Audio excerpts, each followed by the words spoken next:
You're listening to Bring Me the Axe. I'm Brian White. I'm one half of this morbid equation, and I'm joined by my co-host and brother, Dave White. Hey, Dave, how you doing over there? Oh, thank you for asking. Doing pretty well. So, Hulk Hogan died today, so that was good. That was a good thing. Yeah, it's getting the camel clutch in hell. Yeah, he deserved it. One of my favorite things in life is that the Iron Sheik, prolific tweeter over on the Twitter, and his last tweet before he died was simply "fuck Hogan" in all caps. It's sort of like when Johnny Cash recorded, I think it was American 4, and then he died. And it's like, what a way to go out. Yeah, just leaving it all on the dance floor. Like, that is the Iron Sheik's American 4. is that tweet. Yep. From what is it? From hell's heart I stab at thee. With my last breath I spit at thee. Yeah, I mean, we should all be so lucky. Yeah. Yeah. It's been a real emotional week. A real sort of emotional whiplash of a week. We attended a delightful concert on Monday night. Very good. Ghost. Saw Ghost on Skeletor. Oh, it's pretty good. And it was, again, when we went to Reimperator a couple of years ago, I left thinking that was the best concert I've ever seen. And the two of us individually have seen hundreds of concerts. Yes, this is very true. So for that one to top my list, I was like, and it was not even a question of competition. Like, I couldn't think of anything that was even remotely close. It was just like pure fucking spectacle. Like, it was what I imagined seeing Iron Maiden in the 80s was like, or like Ozzy Osbourne in the 80s, speaking of which. And then Skeletor came to town, and I was first of all, we got stuck in fucking traffic because there was a horrible accident on 95 going towards the city. And we sat parked on 95 for an hour, and I just stood there looking at the navigation telling me what time I was going to get there, and I was like, I'm going to miss this entire concert. No. And we got there as Peacefield was starting. So oh, wow. You like literally ran in. We got to our seats as the curtain went down. Wow. That's some good fucking timing. Yeah. And man, what a show. What a fucking show. I thought they were better last time. Really? I thought this was a better show. Fuck. I appreciate how big they are. Like, yeah, people don't do like a big rock show anymore. You get like Beyonce does, like, big pop stars still do shit like that. But like metal bands and rock bands don't do like arena shit anymore. No. And so it's kind of fun to see it like that. I don't want to go back to that era, but it was nice. There's still someone out there. It's nice to have one person who is dedicated to the spectacle. Yeah. Yeah. We had great fucking seats. I think we were kind of in the same area you were, but on the opposite side of the arena. We were close enough. I got one of those little Cardi Bucks when they did Mummy Dust. We got a couple of those. That was real nice. But fuck, man, what a show! And then a couple of days later, bad news hits. Motherfucking Ozzy died. And here I am sitting on the couch thinking, why don't we just do a tribute to Ozzy Osbourne? Let's dedicate this one to Ozzy.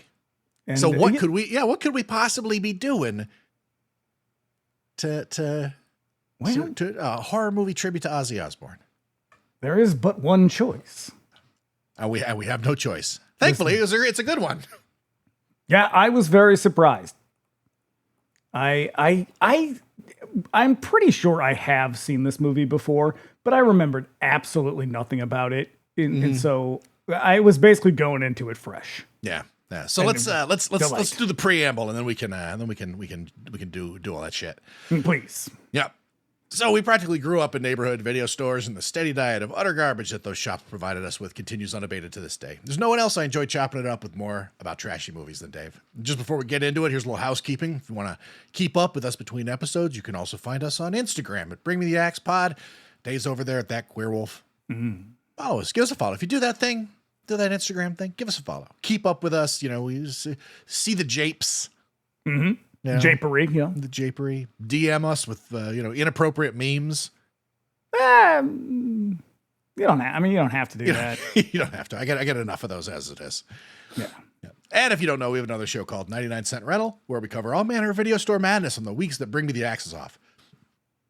Our latest episode covering King of New York is out now, and we'll be back next week with a look at Night of the Comet.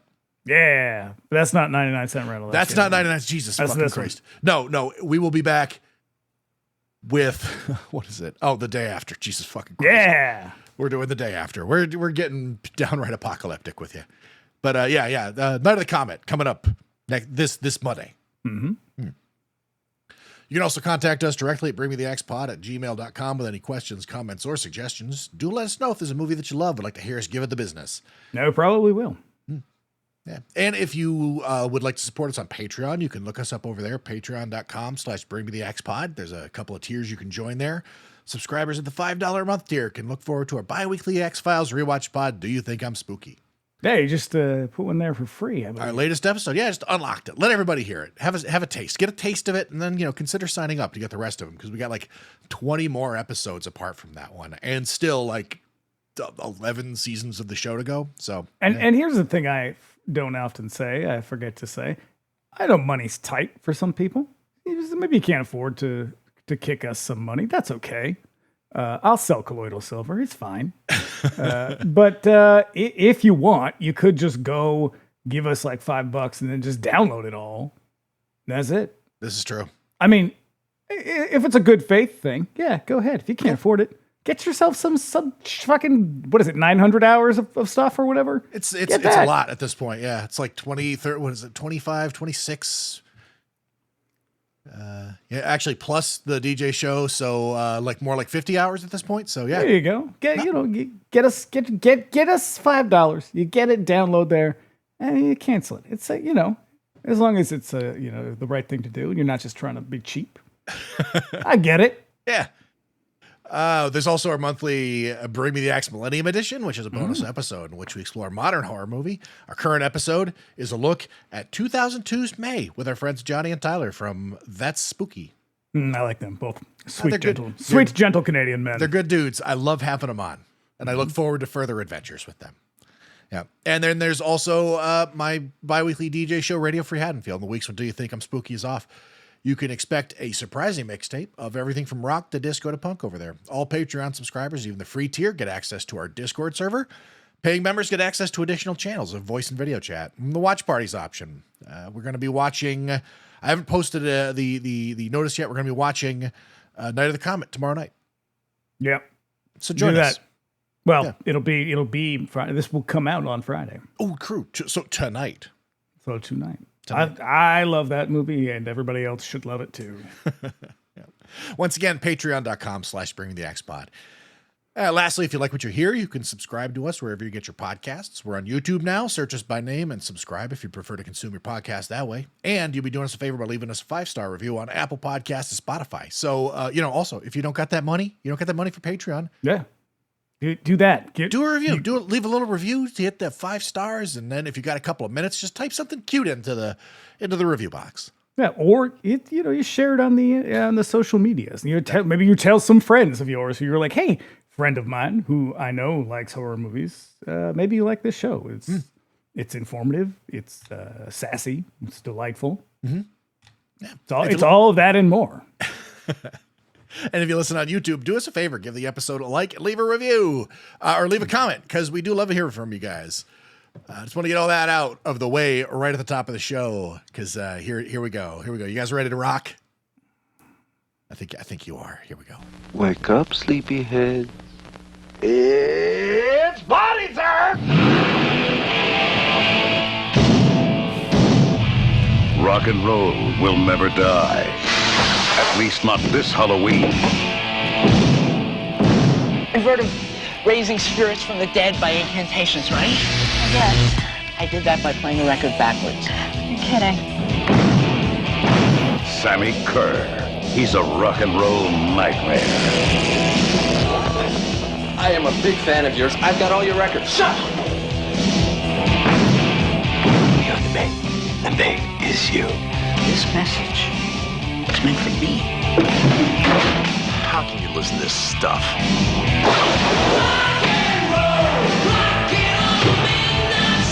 Shut it off! Shut it off!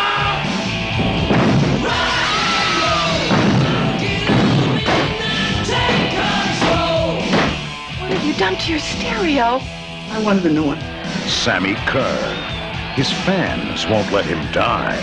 He won't let them live. You should be loyal to your hero. Make it turn on you.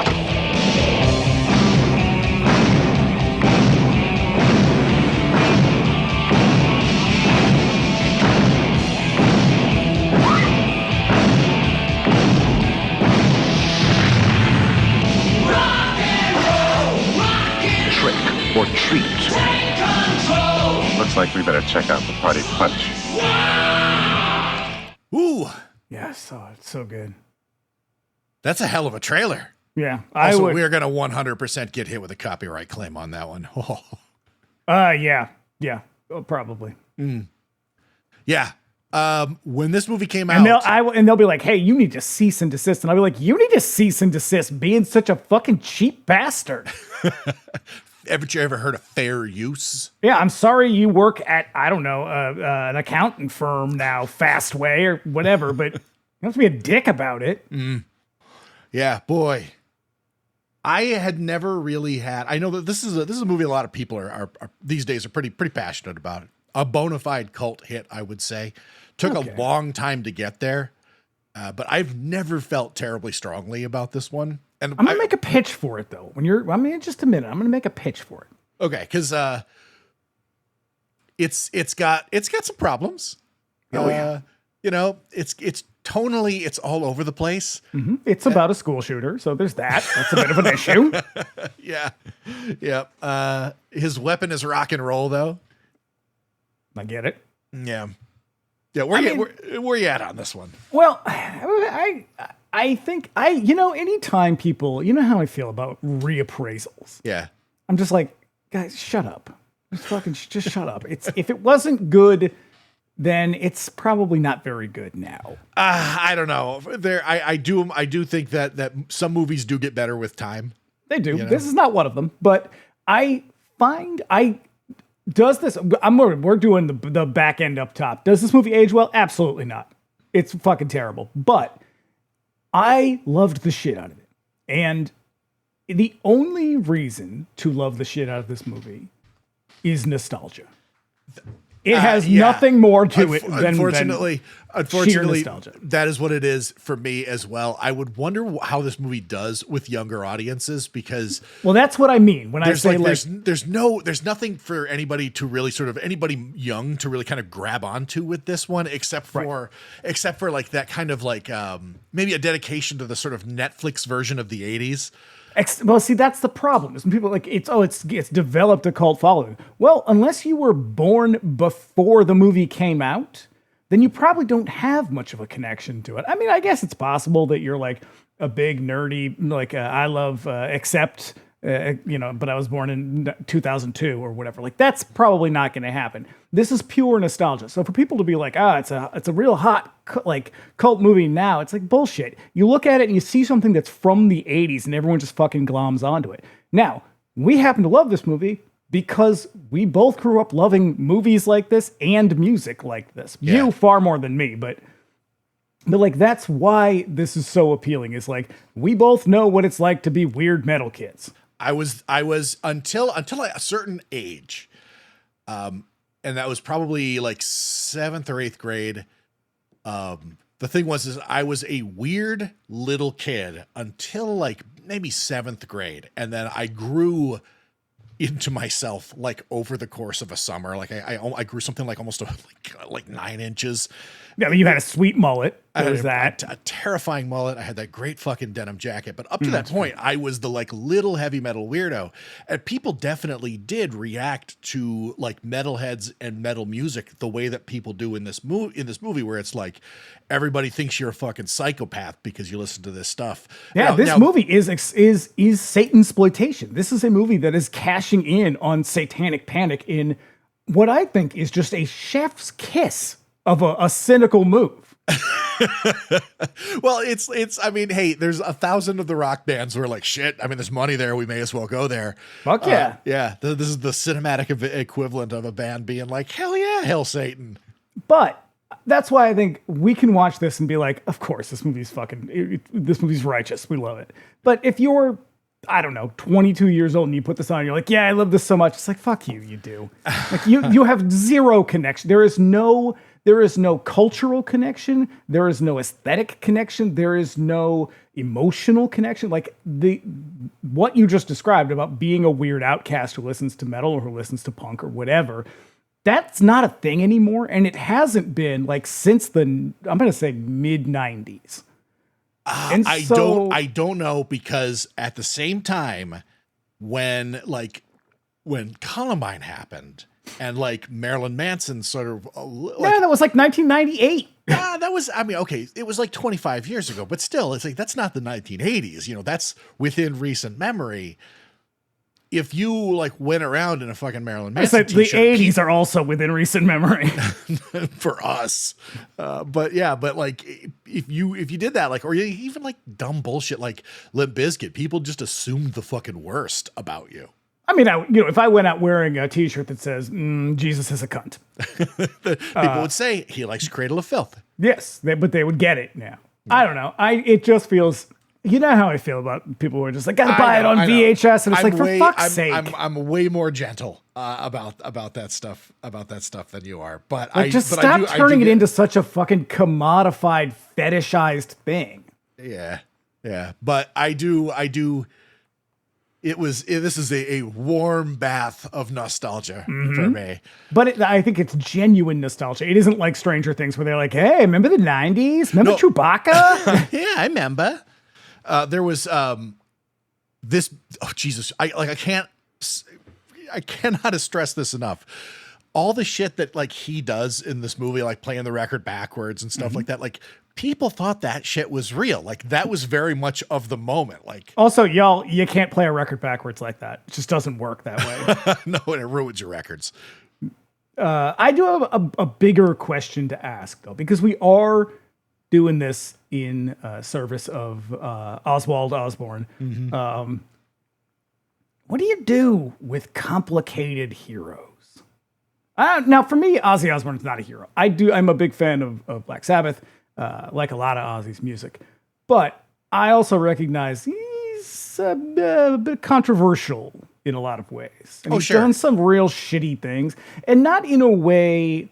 You know, he's not like like Gary Glitter, who's like sexually assaulting children. Like he's just supported some things that are kind of antithetical to who I am as a person. But he was very abusive to his wife for a long time. He's done some weird shit with animals that I'm kind of like, I don't know about that. And some of it you chalk up to like that thing that Alice Cooper used to talk about, like where he had reached a point in his substance abuse and his fame where he was kind of unable to separate his persona from himself. And he was just this wild lunatic because he was just always fucked up. Some of it's that. Yeah. So I think that because what I have known people who've written for like metal magazines who have met him, and this is latter days Ozzy. This isn't him like in the middle of the 80s or anything like that. And like, the word from everybody who knew him was Ozzy was a very, very genuine and very kind person. But I think that you kind of nailed it. Was like, here's a guy who had some very seriously fucked up interiority and was self-medicating whatever that haunted shit was with as much drugs and alcohol as he could put in his fucking body. And it drove him to terrible fucking places. I think that Ozzy was probably himself about 25% of the time. He was a big supporter of Israel, which, that's a very complicated thing. And I don't know enough about it to be like, here's where he stands on. Honestly, I think that's him speaking. That's Sharon speaking through him. Yeah, and that's another downside of Ozzy Osbourne is that he imposed his fucking terrible family upon us. And now that he's gone, for all I care, that house could burn down with all of them inside it. Because they are the fucking worst. I try not to think about the Osbournes. Yeah. It's a tricky question because it is. There is a lot of people that are like, and I'm not going to do the fucking online thing where people are like, yeah, but he also did this. Like, fuck you. I don't care. I'm not going to have some stupid online argument with people about it, but it is a question we always kind of got to ask. Like, especially in the context of this, we talk about these movies. One of the reasons is to say sometimes the people who made them suck. Sometimes the people who are in them suck. Sometimes the messages suck. And what do you do when you still like the movie, but there's a real problematic thing at the center of it? And he's not really at the center of it, but it is the impetus for the episode. Yeah. I struggle with it because also, like, I mean, there's I think a limit that you can place on the whole art or artist thing. Like I can draw hard lines between with like Woody Allen, right, Bill Cosby. Like when you're doing direct like material or physical harm to somebody, or or a group of people, that's a hard line for me where I'm just like, nope, I'm out. But if like you believe something that's kind of shitty, I don't know. That's a tough thing because like people believe, and especially if you're a public persona, like God knows I've said and done and believed really shitty things in my life that I now look back and feel guilty or ashamed of. But like at the time I was probably like, yeah, I'm totally right all the time. Yeah. I think at the end of the day, even bad people make good art. That's a personal choice. It really is. You got to decide for yourself where you're at with it. How much of their shittiness impacts the sort of product that the art that they produce. Yeah, I mean, like if you're Philip Roth, I can be like, you know what? I'm not going to read Philip Roth's books anymore because he was a giant sack of shit. Right. But stuff like The Cosby Show, there's a ton of other people who worked on that and are probably very proud of it and should be, that aren't Bill Cosby. And so, that's kind of also how I look at it. I'm like, when people make records, it's not just the dude singing who's making the record. Right. I think when it comes to Ozzy Osbourne, though, the bad ship, the sort of madman kind of lunatic stuff that we've kind of come to learn about him over the times was probably the product of him sort of running from something that it was something inside of him that he just hated. And probably getting caught up too in all of this hysteria. On one hand, he's probably thinking, if you're going to say all the stupid, religious bullshit about me, I'm going to lean into that. I'm going to be what you say I am. But on the other hand, he's probably got, fucking CBS executives, being like, yeah, push the boundaries, do weird shit, be crazy, be the madman, be the Prince of Darkness. And he was like, all right, fine. I'm on tons of cocaine anyway. I may as well. Oh yeah. And his managers and shit were supplying him. So it's like, there's a lot of people that are probably like, yeah, you should do that. We'll get more press. And so he bites the head off of a fucking bird. And he's probably like, oh, what did I just do? Have you ever seen the photo of those photos of that session? And like he makes a face in one photo. And then the one that was taken after that is a photo of him with a look on his face that's like, oh God, what have I done? Yeah. And so there's probably a lot of like, what did I just do? Why did I just do that? Yeah. And again, like I've been caught up in the moment sometimes, and maybe you had some drinks, you're feeling real good, and then you just like excited, everybody's cheering you on. You say something or you do something, and you're like, oh, I didn't mean to throw that glass at you. It's just kind of in the moment, Yeah. I don't know. I was thinking about this earlier today. I was like, there are people that are kind of like, he's a terrible person, and to each their own. Everyone's got their opinion. Yeah. I don't know if he's a terrible person. Don't know the man, but I think personally, I think the sort of sum total of his legacy has brought a tremendous amount of happiness to a lot of people, particularly people who don't necessarily have a place in the sort of ordered society. People who don't feel like they're a part of it, don't want to be a part of it. And here's a guy who not only did he produce like music that was very comforting to them, but he inspired an entire fucking genre of music that just created a space for those people as well. All right, to that point, what is your favorite Ozzy Osbourne song? I Bark at the Moon. Okay. Very, very fine choice. Very fine. Yeah, I love it. I love the riffs. It's goddamn, man, that's a hell of a song. Yeah, it is. Yeah. How about you? Well, listen, I know people are gonna grimace. It's got to be Mama, I'm Coming Home. And now I'm going to tell you why. Let me tell you why. Hey, you don't got to apologize for shit. That's all. First of all, we get to see the softer side of Lemmy. And that is a special thing. Because for those who don't know, Lemmy wrote that song. Yeah. Second of all, and probably the reason why I have such a fondness for it, if I remember correctly, that was No More Tears is the first cassette I bought with my own money. Damn. All right.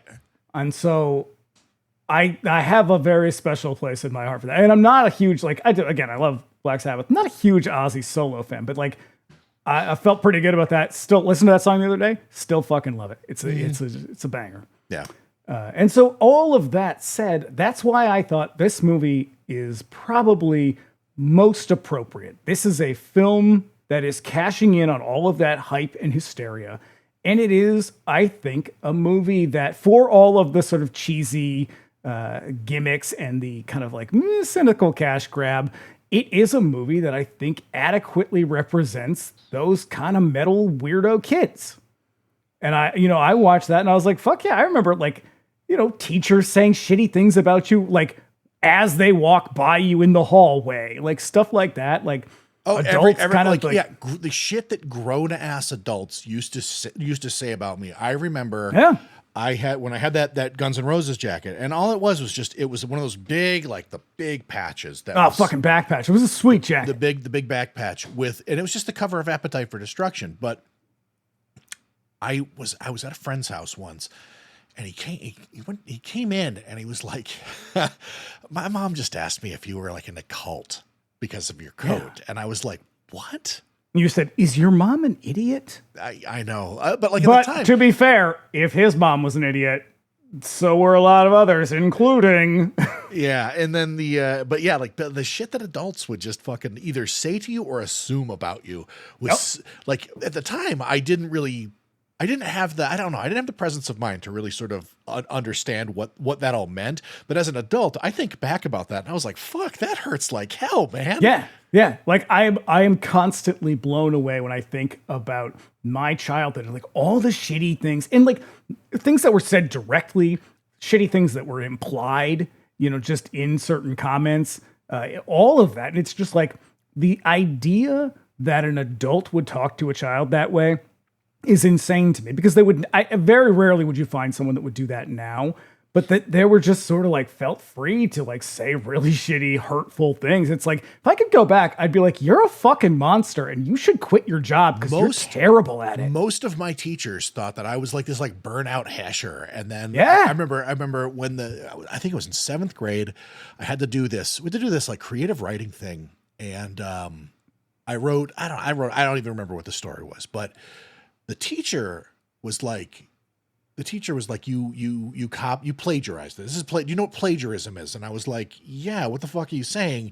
And they had mom and dad go in to have a meeting with her and the school principal, who was like, this is very serious. I hope you realize this. And they were like, they said, it's actually not very serious. This is junior high. Everybody calm the fuck down. But everybody, back then it was fucking life and death. And they showed him, and mom and dad were like, no, he wrote that. He wrote that himself. And so all of a sudden I started demonstrating some talent for writing. Right. Because the implication is oh, you couldn't possibly have done this. Yeah, that was exactly what it was. And then after that, things changed and they thought about me differently. But up to that point, everybody thought I was a fucking a loser.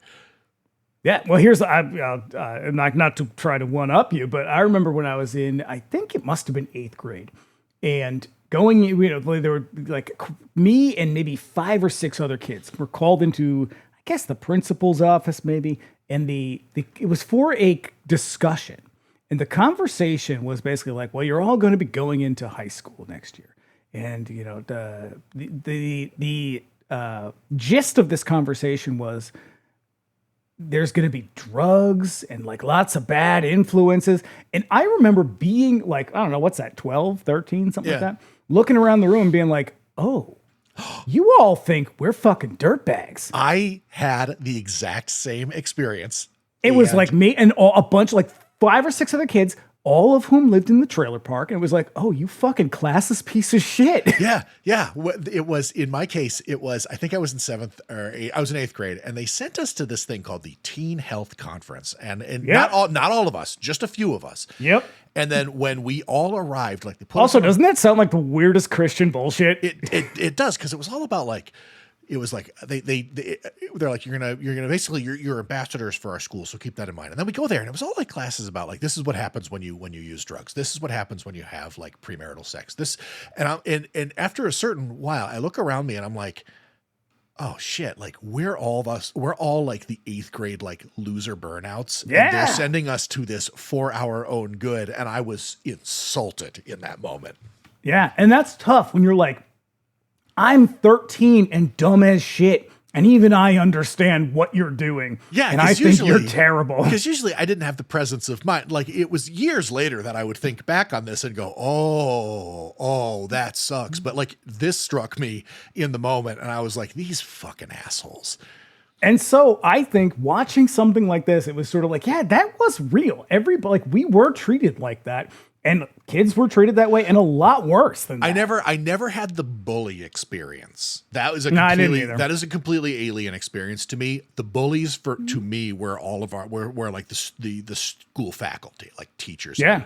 and like people from, like, church and stuff like that. Yeah, like, I think I kept a low enough profile. Like, I only had, like, a handful of friends, and I kept a low enough profile that, like, it just didn't. I don't remember there being a lot of bullying. There was a lot of fighting, but not a lot of bullying. We talked about the fighting.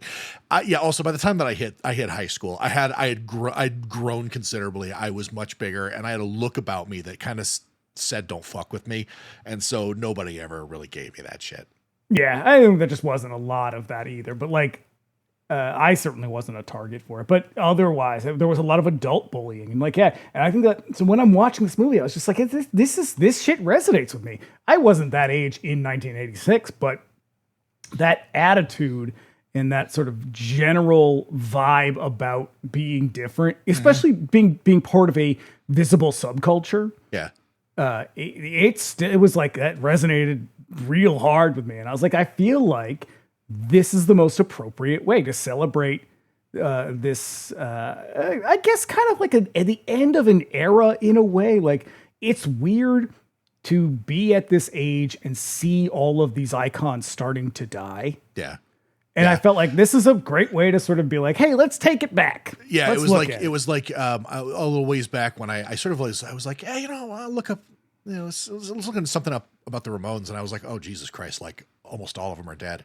And then, like, Lemmy, when CJ Ramone is the only one that's left, yikes. and then and then when Lemmy died, I was like, oh shit, like, this is the beginning of it. And then Ronnie James Dio died. And I was like, oh no, I started, like, looking at the list, and I'm like, it's not going to be long for many of these people. But now, if the Hulk Hogans of the world want to die, more power to you. I'd say take yourselves out. I could recommend a number of ways.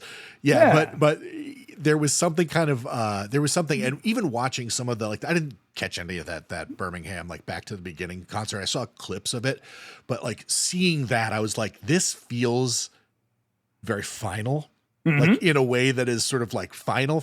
And then a couple of weeks later, Ozzy dies, and I was like, well, there's a poetry in that.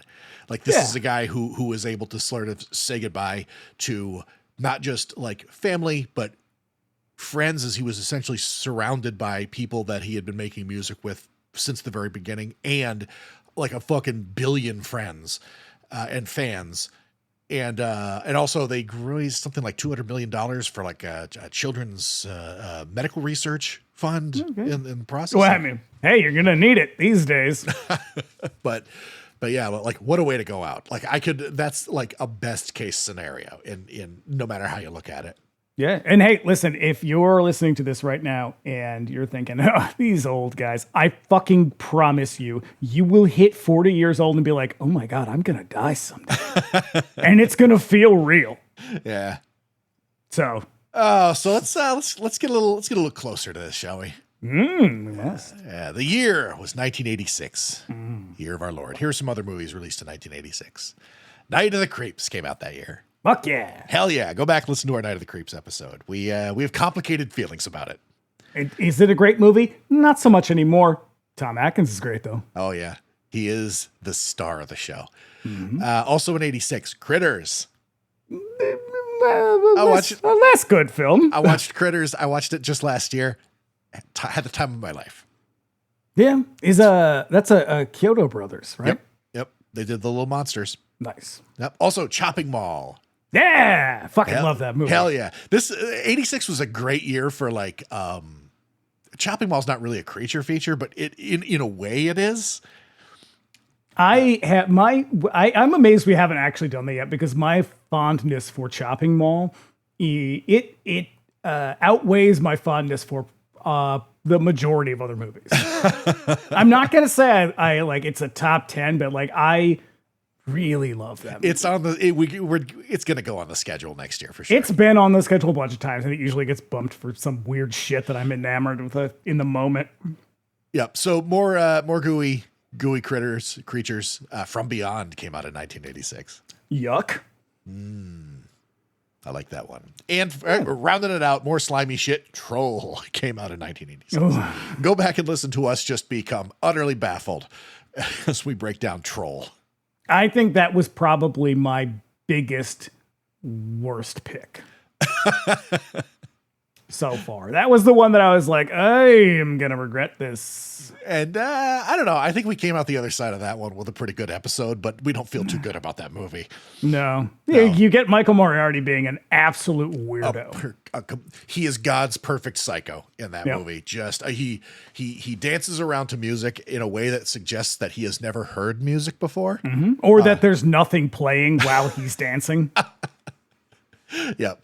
Also, I wanted to kind of highlight the cross section between horror movies and heavy metal because, man, this is chocolate and peanut butter. Yep. When does was it Black Roses? When does that come out? Black Roses, I believe, is the same year. Is it like I was thinking like 87, 88. Or maybe it's 88. It's a little less serious of a film. But I fucking adore Black Roses. It's a fun one. I love it to death because it is super fucking stupid. But also the music is kick-ass. But you know what? That's why this movie I think is so appealing. Is like metal. It just was a hand in hand. Metal and horror. They loved each other. They kissed on the lips a lot. If you were like into fucking metal, you loved horror movies too. That's why fucking Fangoria and all those magazines was like filled with interviews with metal bands and horror stuff because it was just appealing. The crossover was I would love 100%. I would love to do like an in-depth study and particularly like what it is about the two aesthetics that are so particularly compatible because the year following this Dream Warriors is going to come out and the song is as big as the fucking movie is. Yeah, because the song rules. The song kicks so much ass. I mean, I think it's just sort of like aesthetically speaking, I think there is a lot of like natural crossover. Like they borrowed each other's imagery a lot because metal was all about being spooky and being threatening. And it's like, well, what movies visually, what movies or television, whatever, are imposing or menacing or frightening? Well, horror. Yeah. And Caravaggio. Correct. And Paganini. Now, you don't get a lot of Caravaggio metal. No, you do get a little bit of Paganini metal. Yeah, what is that? Michelangelo Antonioni, the guitar player from Nitro, who's like the most technical guitar player in the world. All he plays is all of his solos are like super fast versions of like classical music. And you're like, hey, Yngwie Malmsteen, fucking cool it, all right? Yngwie Malmsteen, who has I believe something in the contract with his band that if he's on one side of the stage, the band cannot also be on that side of the stage. They have to be on the other side of the stage. And they all looked at that contract and they were like, yeah, don't worry about it, buddy. So here's some other heavy metal horror movies. Have you ever seen Rocktober Blood? Yes, I have. It's absolute fucking dog shit movie. Yep. But it features songs by Sorcerer. You know how I like Sorcerer. Sorcerer, the band that had a fucking wizard in it. Yeah, they did. Everybody go get high and watch Stunt Rock. You will thank me. But the best thing I can say about Rocktober Blood is that song "I'm Back" is pretty fucking good. Okay. Yeah. Also, Blood Tracks from Sweden. Oh, it's a tough one. I watched it recently. It's not good. It's not good. No. But the music by the band Easy Action, again, pretty fucking good. We mentioned Black Roses. Black Roses is incredibly fucking stupid. It has a banger of an opening, and you're going to hear the Lizzie Borden song "Me Against the World" about 1,000 fucking times, and that's They paid a lot of money for that. They're gonna get their money's worth. It's a great song. It's a great song. Also, "Vicious Lips," which I think was also 1986. Not good, but also not good, but very fun and incredibly stupid. Also by the people who made Black Roses, "Heavy Metal Nightmare."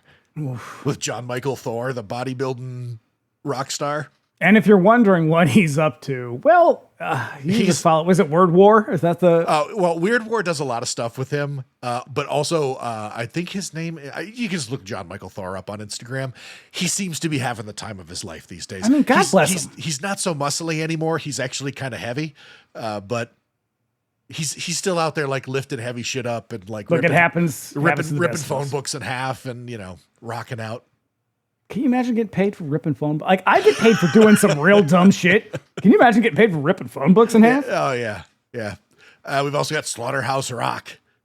Oh, that one's real bad. Yeah, that is the caveat. Is a lot of heavy metal horror movies. Not many of them are very good. Well, see, that's the thing though. Like metal, because horror movies are so cheap and easy to make, and the turnover and the return on investment is probably a little bit higher than normal movies would be.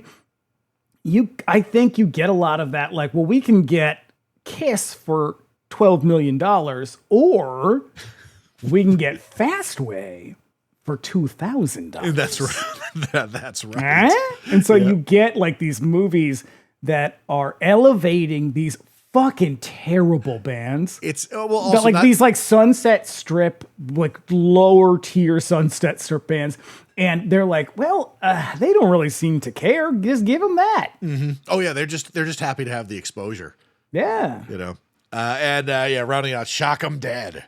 Ooh. Which is another really fucking bad dog of a movie.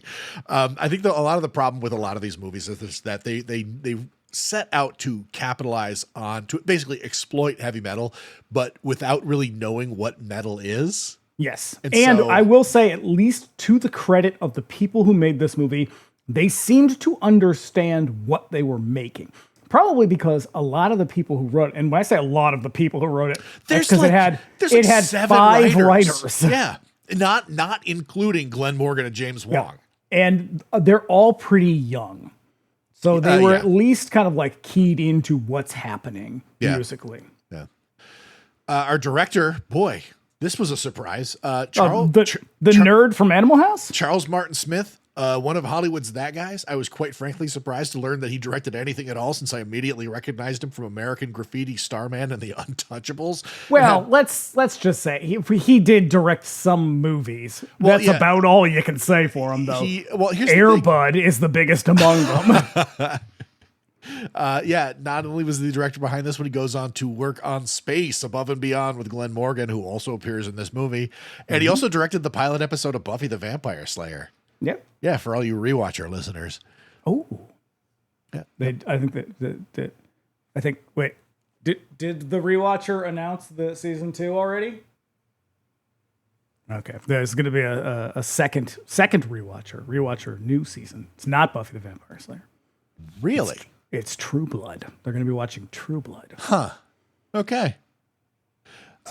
Tune in to hear my boyfriend talk about True Blood. Ash and Elena's going to be there too. just so you know. Yeah. Mark Price is a leading upper cast who, depending on your age, Skippy. Yeah, who you associate most closely with this movie or with the 80s sitcom Family Ties. He is the son of Borscht Belt comedian Al Burney. Yeah, I love that. When I saw that, I was like, yes. I had to put it in here. No word on whether his dad was a creep or not, but I had to say Borscht Belt. I do love that phrase. Yeah. Roles for Mark dry up in the 90s. He begins a series of career pivots that take him to stand-up comedy, appearing on nostalgia tours and Last Comic Standing, and working behind the camera as either a writer or producer on numerous projects for the Disney Channel, Food Network, and Animal Planet. Yeah, so Skippy's, he's getting paid. He's making that paper. Staying busy. Yeah. We've also got Tony Fields. Not a rocker, but one of the original Solid Gold dancers. He was. He's also in Beat It and Thriller and Captain EO. Which is what is coming up next. He's a regular in the music video scene, appearing in videos for Queen, Lionel Richie, and Michael Jackson. And it is very obvious because when Sammy Kerr hits the stage, look out. His moves rule. Yeah, he broke through into acting, appearing in the 1985 adaptation of A Chorus Line, and then he followed it up with this one before falling into TV roles. Other people said to have been up for the role of Sammy Kerr were Gene Simmons, who was trying to make an acting career work at this time, appearing in Never Too Young to Die this very year. It's a terrible movie. I watched it. I think I also watched it last year, kind of hoping to find a little gem there. Nope, it sucks. Nope. Also, Blackie Lawless, who's the frontman for Wasp. Which I will buy, because as soon as I saw Sammy Kerr, I was like, oh, this was supposed to be Blackie Lawless. Yeah. And apparently, the story goes that the original director of this was Penelope Spheres. Okay, so I saw that also. I could not corroborate that anywhere because as far as I could see, Charles Martin Smith always had this project. Yeah, I also was a little suspicious of that because but also at the same time that they're making this movie, she's working on Decline of the Western Civilization too. And so Blackie Lawless says, well, I read the script. I didn't like the movie. So I passed on it. And I was like, I also think that Blackie Lawless is not an actor. And so maybe that's why it didn't work out. But then it was like, but also Penelope Spheres told him not to do it. Couple things wrong with this. First of all, fuck Penelope Spheres. Okay. She sounds like she was, at least back then. I don't know what she's like now, but at least back then, she sounds like she was a piece of shit. Speaking of Ozzy Osbourne, his scene in Decline 2 is really, really cool. It's a very insightful thing. He is a sober dude in this scene. He is very pleasant, and he offers a lot of insight into what it's like sort of coming up and then sort of being a known quantity in the world of rock music. And apparently he wasn't shaky and jiggly enough, like drug-addled. And so they shot a scene of an insert that is meant to look like his breakfast table where he's like pouring some fucking juice and it's like his hands shaking all over the place. The fucking juice is going everywhere. And then they cut back to him and he's fine. So she inserted some scene in there to make him look like an asshole. So the lady who bought the drugs that killed Darby Crash also didn't think that Ozzy Osbourne was a bit of a big enough drug addict. The girl who also was like, we really shouldn't let everybody know that you're gay, Darby. So they set him up to have like a girlfriend in Decline 1. Yeah, so that's why I say, fuck Penelope Spheres. Also, documentarians aren't supposed to interfere with their subjects, so get some ethics, you dumb bitch. Anyway. Right. That's why I was like, I think that this character was probably modeled on Blackie Lawless, but he's not an actor. Which I totally get, because at the time, Alice Cooper is kind of aging out of it. And for a time, Wasp were kind of up and coming in the sort of shock rock department. And we're sort of the heir apparent, but they really couldn't hold on to it because that band was a fucking mess. But absolutely, this character looks like him. 100%. As soon as I saw it, I was like, oh yeah, that's what they're going for. Way sexier though. Yeah, well, see, that's the thing, is you get this guy who is very obviously a dancer, who has a dancer's body, he plays the role very well until he hits the stage and you're like, girl, you've never heard this music before, have you? Yeah. Tony Fields unfortunately died in the mid-90s, complications related to AIDS. Fucking AIDS, man. Yeah, I know, huh? The goddamn worst. Oh, and then rounded out our cast, Ozzy fucking Osbourne.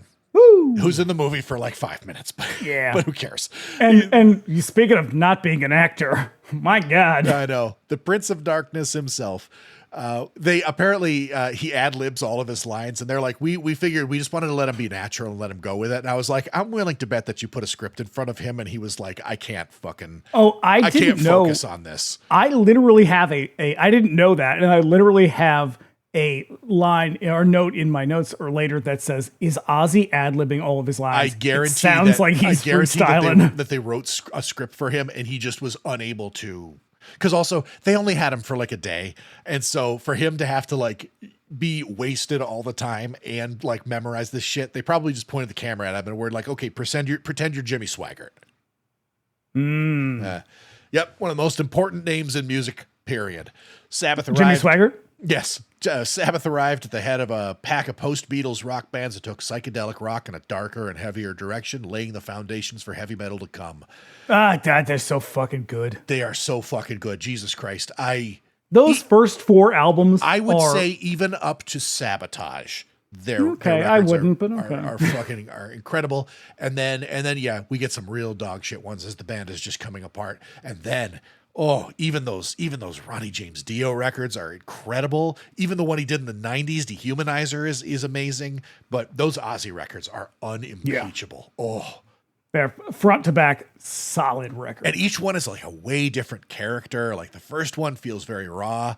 But you know what it's like? It's like listening to the first 4 Stooges albums where you're like, these are extremely different records and they're all really, really good for different reasons. Yeah. Oh, shit. Yeah. And my favorite Sabbath record is constantly changing. For a really long time, it was Master of Reality. Then it was Volume 4. And then it was just plain old Black Sabbath. And then eventually like Sabbath Bloody Sabbath was like one of my favorites, just mostly because A National Acrobat is such an amazing song.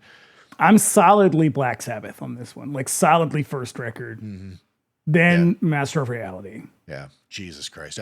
Paranoid. Fuck. Mm-hmm. Yeah.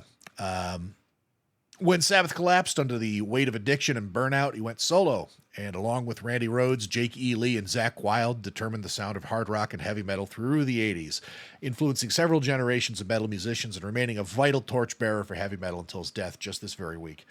Ozzy, as we said, was a very complicated dude with a rare dedication to self-destruction, but everybody who knew him enthusiastically reported that he was one of the kindest people they'd ever met. We all knew this was coming. Yeah. And it still hurt. Yeah, it's sad, It's sad because, like I said, you start to see him falling one by one, and you're like, oh. Yeah. And I don't mean that in like a I'm coming next kind of way, but it is just sort of like, this must be what it was like in like the 80s and early 90s when like all of the 60s kind of the big 60s icons started to sort of either get very elderly or die. And it's like, that's a real changing of the guard there. Yep. I don't care for it. And it's got to happen, and so be it. But, you got to look back and say, what's it all for? So let's contextualize this and Ozzy's place in all of this. Because in the 1980s, the United States and England both found themselves in the ecstatic throes of conservative panic as both governments were headed up by fascist lunatics and surrounded by politicians chiefly concerned with the morality of their nation's youth. And their wives who had not much else to do. Satanic panic was bubbling up through the cracks by the early 80s thanks to the publication in 1980 the book Michelle Remembers. Hey, check it out. If you want to know more about Michelle Remembers, go watch Satan Wants You, the documentary. I thought it was fucking great. It does a real solid job of telling that story. Yeah. You can go, you can probably find it streaming somewhere, but you can get it from, I think, Enjoy the Ride Media put it out. All right. But it was in full freak out mode by the mid 80s, thanks to a few factors. Number one, the unexpected commercial viability of heavy metal in 1984, led by the breakthrough of Quiet Riot. Now, I want to tell you something. I sent you a link to an Aesop Rock song the other day. Yes. You did not respond to it, which... I have failed you. I did not listen to it. No, I just assumed you didn't. But there is a fucking line. I think the song is called Blood Sandwich. There's a line in the song that's, I believe it is, that's real youth in the palm of your hand when your mom thinks Satan is involved in a band. And I was like, that is the fucking greatest line ever. That's awesome. Because he's talking about like Skinny, his brother was into like Skinny Puppy and Ministry and all this shit. And that, like, for those who weren't there or don't remember, that was this was all very real. Like, parents were throwing away, like, we weren't allowed to watch MTV. We weren't allowed to buy these records. My mom, your mom. Yeah, my mom, our mom, Jesus Christ. I have owned Slayer's Rain and Blood like no less than like 7 times because she kept throwing it out. I would even have it like on a nondescript little tape, and she'd fucking like go through my shit and throw it out. Yeah, Michael's brother was the same way because his mom would like take this right now. You can imagine Michael did not listen to heavy metal music, but his brother was a real metal dirtbag. His brother's still a metal dirtbag, but their mom would like throw these away in the trash. Like people would really do this shit. It's just like because it's the Satan coming through the music. Mom was convinced that like I was going to be possessed by the devil or something. Yeah, we were not allowed to watch MTV. We did not have MTV. They specifically eventually. But yes, there was a couple of years there where like she went to the cable company and had it blocked. Yeah, partially because of Satanism, but also largely because of the objectification of women. Now, the Satanism thing, that's absolute horse feathers, and I cannot argue that. Cannot abide this because it is an unserious argument. The objectification of women thing, you could have just easily addressed that with a conversation. God forbid. I know. Number 2. The Ricky Casso murder, photographed in an AC/DC shirt when arrested, causing nervous Christians to ask, what does AC/DC stand for? Yeah, well, murder. Yeah, not bisexuality. Not Antichrist devil's children, in spite of the fact that every one of their fucking records has electricity all over the cover. Also, I cannot imagine a less satanic band than AC/DC. My God, I know. If they lived for anything, it was beer. Number 3, the PMRC hearings in 1985, whose Filthy 15 list was 75% metal. And if you ever want to hear something really hilarious, go find a video of Tipper Gore reading the lyrics to Darling Nikki. Oh, God. Darling Nikki, which is easily one of the greatest songs ever written. I'll talk about it a little bit later on, too, because there's a scene in this movie that was lifted directly from those hearings. Yep. But Dee Snider's testimony in front of the PMRC committee is chef's kiss material. They all were. Dee Snider, Frank Zappa, John Denver. Yeah, they all were just like, hey, lady, you're being a real weirdo right now. When John Denver thinks you're an asshole, maybe you're an asshole. Yeah, that's like Opie Cunningham being like, I think you guys are being a little square right now. Yep. We also had a number 4, a couple of high-profile suicides blamed on Ozzy's song "Suicide Solution" and Judas Priest's "Better by You, Better Than Me." Mm-hmm. Number 5, which I want to say, I want to be on the record for this one. Obviously, anyone's suicide is tragic, but how fucking terrible is it to be like, this is your fault? Like, they're just putting out records, man. They don't need to now be saddled with that weird bullshit because now they're going to feel terrible probably for the rest of their lives because rationally you can be like, yeah, obviously that's not my fault. But some part of you retains in the back of your mind being like, did I do something to make these teenagers kill themselves? You probably feel pretty fucking bad. Maybe that's why Ozzy Osbourne was biting the heads off of bats and drinking himself to death. I know. In Judas Priest's case, the allegations were that, well, also in the Suicide Solution, was the allegations were that there were not just subliminal messages in the music. There were backwards messages, backmasked, meaning you had to play the record backwards to hear them. So when I got one here, my favorite one is, "Hey Paul, let's kick Clarence out of the band and steal all his good ideas." So, when the Beatles were called the Clarences, So when the Judas Priest case was dismissed, the judge still held to the fact that there were subliminal messages on the Stained Class record. Which what the fuck? When we're all looking at this dumb state of our fucking stupid garbage country right now, just know it has deeper roots than you thought. Yep. Okay, 2 more. Number 5, the arrest of Richard Ramirez, his AC/DC hat, and their song Night Prowler. That's true. But on the upside, the arrest of Richard Ramirez was preceded by him being yanked out of his car by a bunch of very angry citizens and beaten nearly to death. I think that's hilarious. I think that's pretty funny too.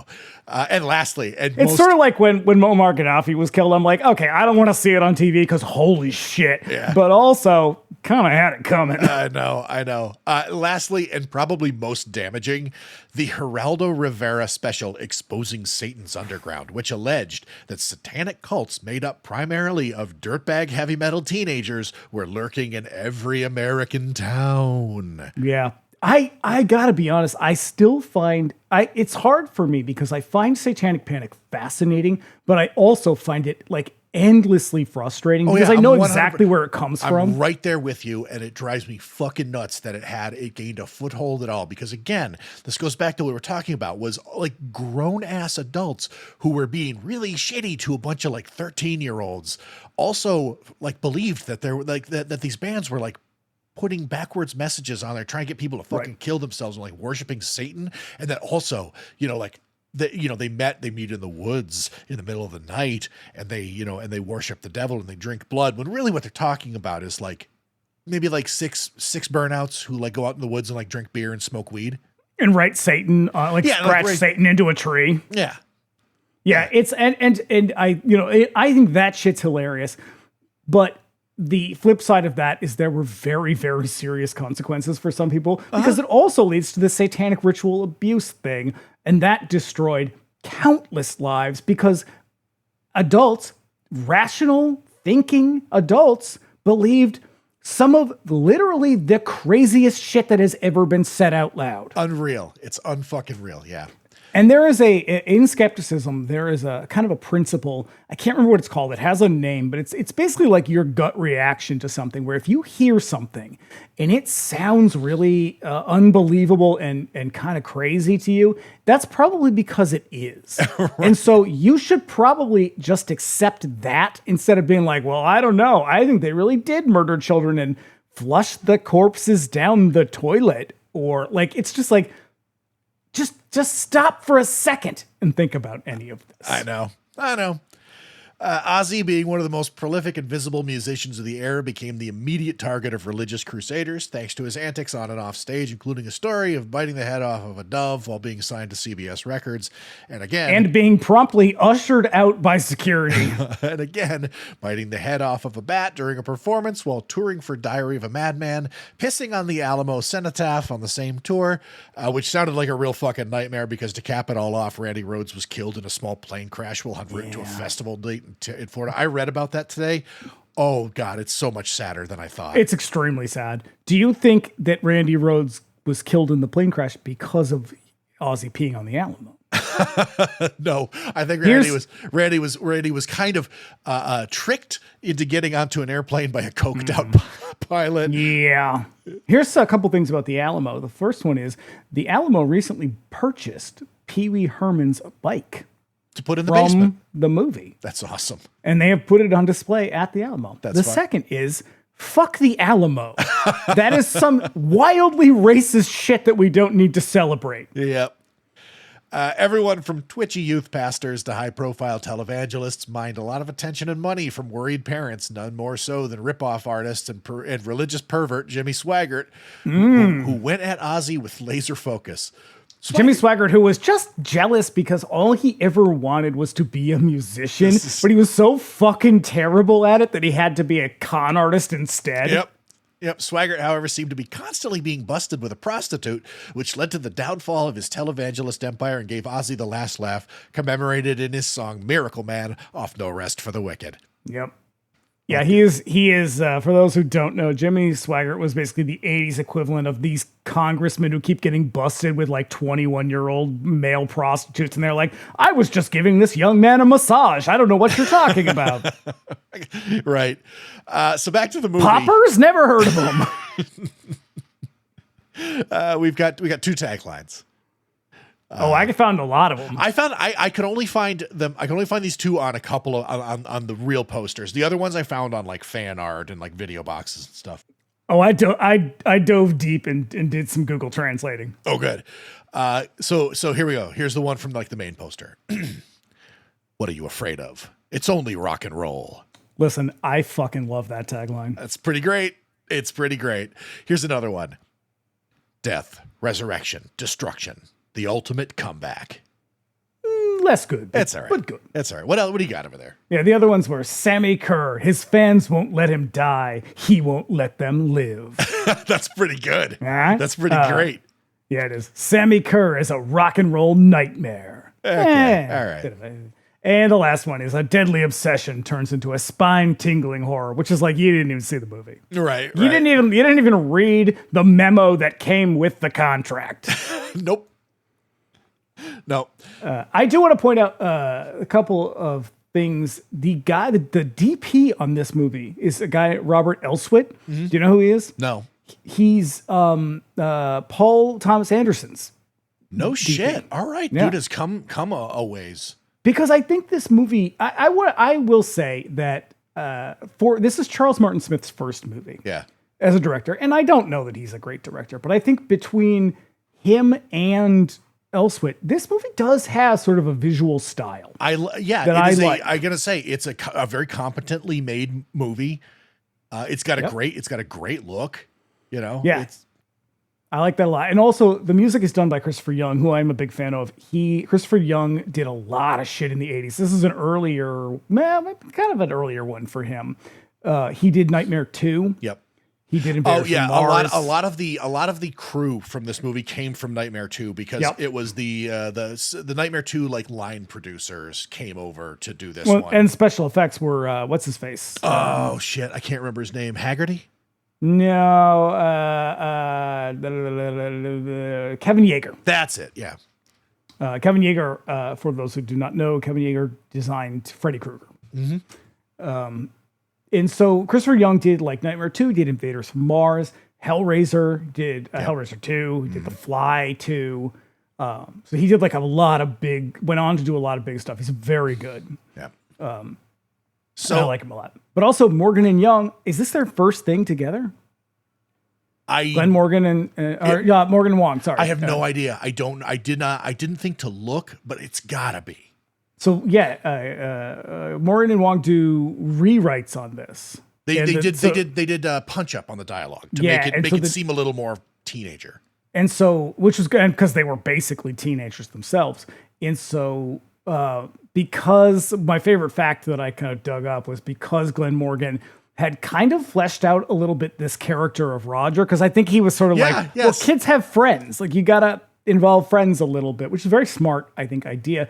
And so after they did that, because it was supposed to be just kind of this throwaway character, kind of filled in by just kind of probably like a day rate guy. And Charles Martin Smith was like, well, hot shot writer, if you think this character is so important, why don't you play him? And he was like, I'm not an actor. And he was like, I don't know. You seem like you're a pretty good actor. And so he did. And that was why he's in this movie. I think he does a pretty good job. He's great. Because you could tell this movie wears its script drafts on its sleeve.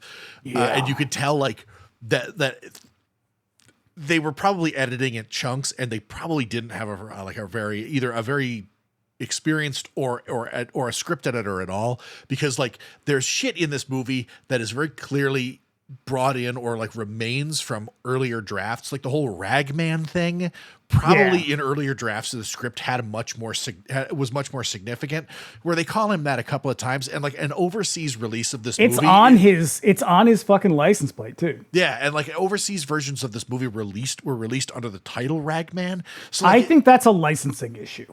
Okay.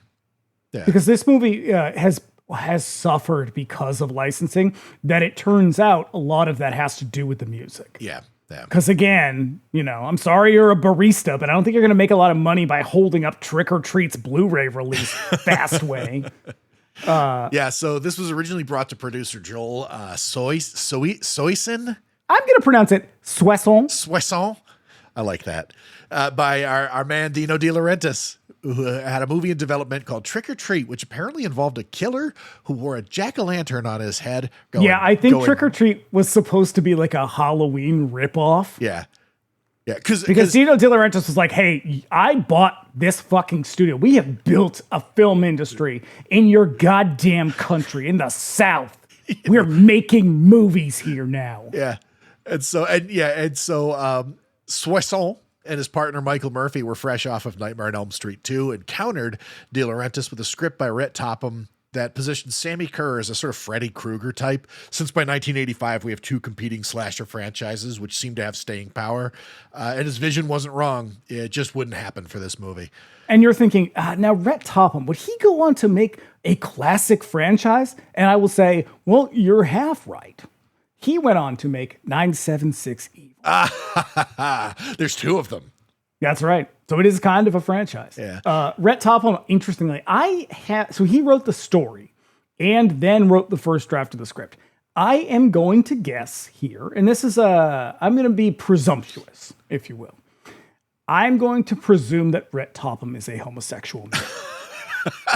Because, and not just because of the movie, there is something very gay about this movie. Yeah. There's a lot of, there's a kind of gay sensibility to the film. But also, Rhett Topham is now a producer, and he produced a series called East Siders, which I'm sure you and most other people don't know what that is. East Siders, I think it did end up getting distributed eventually, but for a while you could only really watch it on like YouTube. And it's about these two guys, this couple who live on the Los Angeles, east side of Los Angeles. And it's like their relationship troubles as their relationship is falling apart. Huh. And it's kind of a comedy, but it's like a comedy drama. Did you ever see, I can never remember the fucking name of this. Who's the guy that made the Creep movies? Oh shit. Duplass. Yeah. So he had a series on HBO about a couple and like their marriage kind of falling apart. It's basically that. Okay. It's like that, but the gay version of it. And he produced that. So I'm going to go out on a limb and assume that he's probably gay if he's producing this kind of no budget, straight to YouTube series. It's a very well produced series, but it obviously like it's a passion project for everybody involved. That's cool. Nobody's making any fucking money on it. And so I'm going to go out on a limb and say he's probably gay. Okay. But as I was watching this, I was like, there's something very gay about this movie. Just certain things, like the locker room stuff is very like lingering on young men. And it feels like not a directorial choice. It feels more like it's baked into the script. Okay. And then obviously it gets taken over. Soissons does a pass at it. Michael Murphy, I think they probably did it together. Mm. They do a pass at it. And then Morgan and Wong come in and do punch up on it. Yeah. Topham's script was originally incredibly dark, and you could still see bits and pieces of that in the movie, but rewrites were done when Mark Price came on to lighten it up and add some comedy, which lends to occasional clash of tones. Yeah. You know? There's a lot of like, is this supposed to be a comedy or not? Right.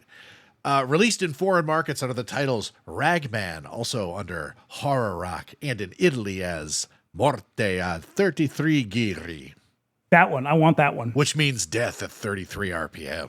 Look, that's a fucking better title. Death at 33 RPM under a blood red moon on a Thursday night. Yep. That's what they would call it. Because all of these titles are terrible. Yeah. Could you not come up with anything else? You had 17 writers. I know. And lastly, Sammy Kerr's band is actually the band Fastway, which was a super group of sorts. Oh, please. Made up of Fast Eddie Clark. Of sorts, indeed. Fucking Fast Eddie Clark, the original guitarist from Motorhead, and Pete Way of the band UFO. Even though Pete Way never performed on a single track. They were invited to come up with all the music for Sammy Kerr in this movie and ended up with an entire record's worth of material, which is why this is their fourth record. Kind of in the same way that Who Made Who, the soundtrack for Maximum Overdrive is so like I read a thing that was like Dino De Laurentiis wanted AC/DC, or somebody wanted AC/DC to do the soundtrack for this, but they were already doing Maximum Overdrive. Yeah. Oh yeah, and doing it well. 86, busy year for Wilmington, North Carolina, and Dino De Laurentiis. Yeah. So where'd the press and land on this one? Well, it will come as no surprise to you that nobody liked this. That's actually not true. Some people did, but by and large, the highfalutin critics did not. Yeah. I will start with my current hometown paper of record, the Boston Globe. Trick or Treat is a remarkably bloodless horror flick with a heavy metal soundtrack and a plot as predictable as the seasonal appearance of low-budget shockers. The resulting mayhem is more boring than frightening. Tom Long. Well, hey, Tom Long, you're fucking wrong. Shut up. Lighten up, guy. Yeah, seriously. You're right for the Boston Globe. Like you have culture. Lived here for over a decade, there's no culture. My girl Janet Maslin, New York Times. Trick or Treat, which also has a cameo by Gene Simmons of Kiss, is knowing and sometimes even funny about heavy metal music, its attendant paraphernalia, and its adolescent mystique. As a horror film, though, it's very tame, with slow pacing and a dark look interrupted by frequent bursts of lightning. Okay, all right. She hasn't lost me yet. It's not long. The mildest thing in the film, paradoxically, is its music, which is mostly by a group called Fastway. The terrible rock star is at least imposing when he starts to sing. I feel like she didn't like the movie, but she's also right about the movie. I know. Moving on to the Los Angeles Times. The ads for Trick or Treat ask, "What are you afraid of?" Unfortunately, you'd never figure out the answer from watching this clunky heavy metal horror movie, which is far too tame for hardcore horror fans and far too lame for loyal headbangers who can see much scarier stuff at a Slayer concert. Wah, wah. Okay. I mean, this is 1986, man. Rain and Blood came out. But that's not everybody. Some people kind of liked it. Expecting yet another slash and smash with a monster on the loose disaster, we get instead a rather witty film. Director Charles Martin Smith gets some very good performances from his cast, and he shows an attractive visual style and a sure hand for both humor and horror. Rick Cogan, Chicago Tribune. I like it. See? He gets And it. finally, Trick or Treat has a goofy rambunctiousness about it that goes a long way towards redeeming its lack of any real suspense. The premise is marvelous, the music is more than adequate, assuming you're a metal fan, and the performance is appropriately dumb. One hopes that the literal-minded anti-rockers don't catch on, however. The film is likely to be cited as evidence. Yeah. This is a person who's in touch. Yep. So that is how most people feel. But there is one other thing that I came across while I was looking this up. I found another article from the Boston Globe that has nothing to do at all with the movie, but it is nonetheless hilarious. It is an article about it is because this movie came out on Halloween, not surprisingly. That's also why they had to rush this movie into production. Yeah. The Milton Medical Center, that's Milton, Massachusetts, it's a suburb just outside of Boston, on the eve of All Hallows Eve, there's an article, very small article in the newspaper, that says, "Hospital will X-ray treats." Milton Medical Center, a fucking hospital, was willing to, if you brought all of your candy to them, X-ray the candy to make sure there were no needles or razor blades inside. God damn it. And that is not a joke. Guys, the 80s And we're sucked. like, hey, guys, listen, the 1980s fucking sucked. I'm sorry. Yeah. I'm sorry. How did Christian white supremacists end up taking over? Because they were always there doing this weird shit. And we all kept being like, that's stupid, shut up. Instead, we should have been like, you're a fucking lunatic. You need to stop thinking that way. I know. And I don't mean that. I have fond memories looking back in the 1980s, but Jesus fucking Christ, we were surrounded. We still are. We were not. We were, I say, in the past tense, we are surrounded by fucking lunatics who have just been yes-anding their way into the government. And we're just so fucked. We're so fucking screwed. The shit that people believe. God damn it. I know. Well, I wanted to share that with everybody. Motherfucker. I thought it was hilariously stupid. Oh, shall we? Well, please do. Here we go. It's about time. We open on a voiceover of a satanic invocation. Yeah. And then we cut to Eddie Ragman Weinbauer's bedroom, littered with rad heavy metal shit, including yeah, and God damn it, the way they are scanning and around this kid's bedroom, you were thinking they are trying to trigger every North American mother's satanic panic. They're just like, what? Just one shot after another. It's just like, here it is, all of your fears laid bare. I know. Men dressing like ladies, wearing makeup. Oh, they give you the D. Snyder treatment in it. He's either gay or worshiping the devil. Yep. Or both. A sweet Judas Priest poster from the Defenders of the Faith era, which is easily Speaking the gayest of the Priest records. Yeah. Gay and worshiping the devil. Yep. Fuck me, man. That song, Eat Me Alive. I don't know why people were surprised when he came out. Anyway. He's great. Oh, God. Rob Halford is the fucking best. Just the fucking best. Look up him doing Jolene with Dolly Parton. I hate to say it, but he's probably next. Don't put that shit on him. Right. I don't want him to die. I'm just saying it's gonna happen. I know. We also got an Anthrax poster from the Fistful of Metal period. A sweet when they were at their hairiest. Scotty, and please put a shirt on. I was like, God damn, Scotty and Manimal. And a sweet Ozzy poster.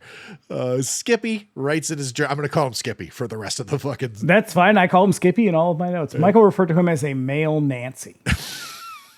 Kind of, I guess. Skippy writes in his journal like he's writing to his main man, Sammy Kerr. He's got everything he needs as a rock and roll outsider, except for the girl that he's crushing on, Leslie. Also, the shithead jocks in the school fuck with him at every turn, pushing his naked ass out the locker room door in front of the girls' volleyball team. Sucks for him. They're also fucking terrible and also have a Polaroid camera on hand. It is very... There's a lot of weird things happening in the first... 15 minutes. Because you just summarized the first 15 minutes of this movie in like 2 sentences. Yeah. And it's just a parade of humiliation. First of all, as I mentioned, this movie has suffered a lot because of rights issues with the music. So it was very hard to get a hold of. I had to, in order to get this film, I texted you last night. I was like, this movie is really fucking hard to get a hold of. Yeah, you did have a hard time finding it. So Synapse put out a 4K version not that long ago, like last year or something. Three discs. Yeah. Well, one of them's the soundtrack. So suck it, Fastway. There's your fucking money. Shut up. But I had to download a new, like the Bloody Disgusting Screambox app to stream this movie. And the version I streamed looked like it was sourced from like someone's videotape collection that they sold at a yard sale. It makes me wonder where some of this stuff is sourced from that gets into these like streaming networks. Like it's always a real crapshoot when you watch anything on Tubi. That's probably the deal though. It's like, yeah, you can get this shit transfer of the movie. If you really want to see it, you can buy it. Yeah. But if you want the free version, we will license it to Tubi, or in this case to whatever the fuck this streaming app was called. But it looked terrible. But anyway, so we finally get to it. Like it was like jumping through a million hoops to get this thing up on the screen.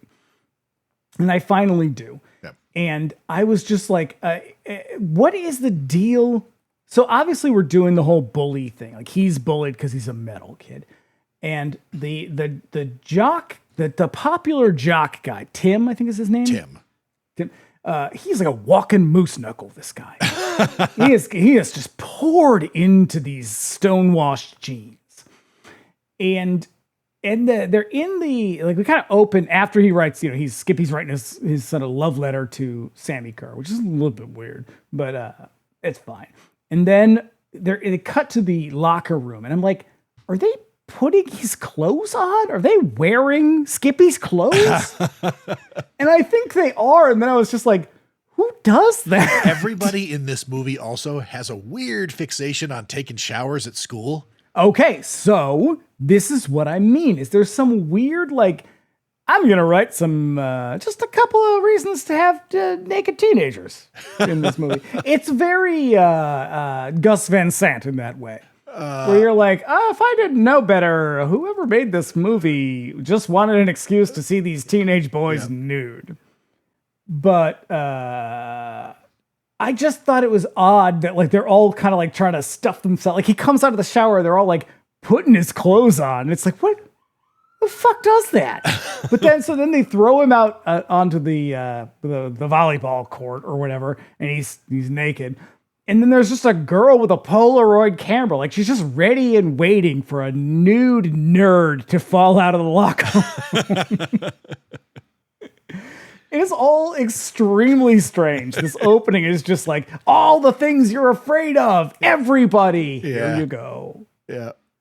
Nobody gets him like Sammy Kerr, though. Sammy used to go to school, so Skippy sees him as especially in touch. Oh, no, not just school. He went to his school. Yeah, that's what I said. He used to go to the school. He folds it up, puts the letter in the mail, seals it with a kiss. He does, basically. He's just like, and also, Sammy, I love you forever. Right. Skippy then does some laundry while TV clues us in on who Sammy Kerr is, notorious rock and roll star, maybe the biggest in the world. On the TV, we see him rocking out and then doing some real Alice Cooper shit with a snake. Okay, but are you going to say who also shows up on the screen? Oh, yes. Give me a moment. Okay. Give me a moment. He tears the snake's head off, is like drinking the blood and shit. And then Sammy was supposed to be performing at the local high school's Halloween party or something. They cut to Large Marge for a little common people perspective. That's right. If you're going to clean the floor, you have to move the plant. She describes rock and roll like the sound of a garbage truck dropped off the Empire State Building. I love Large Marge. Just as an actor, I cannot remember her name. I have no idea. And I don't think she's ever had like a leading role or anything like that. She's just bit parts. But man, does that lady, ever since Pee-wee's Big Adventure, every time I see her, I'm like, it's fucking Large Marge right there. Yeah, and she's like she is the most memorable character, more memorable than Pee Wee Herman from that movie. Also, she's a great job in Mommy Dearest. That's right. Then we cut to Sammy testifying at the PMRC hearings, being real combative. This is inspired by Dee Snider's actual PMRC testimony, which was a lot less combative and way more insightful. In his case, he showed up to the hearings. Everybody else was like dressing up for the occasion, and Dee showed up looking like he just stepped off of a music video shoot.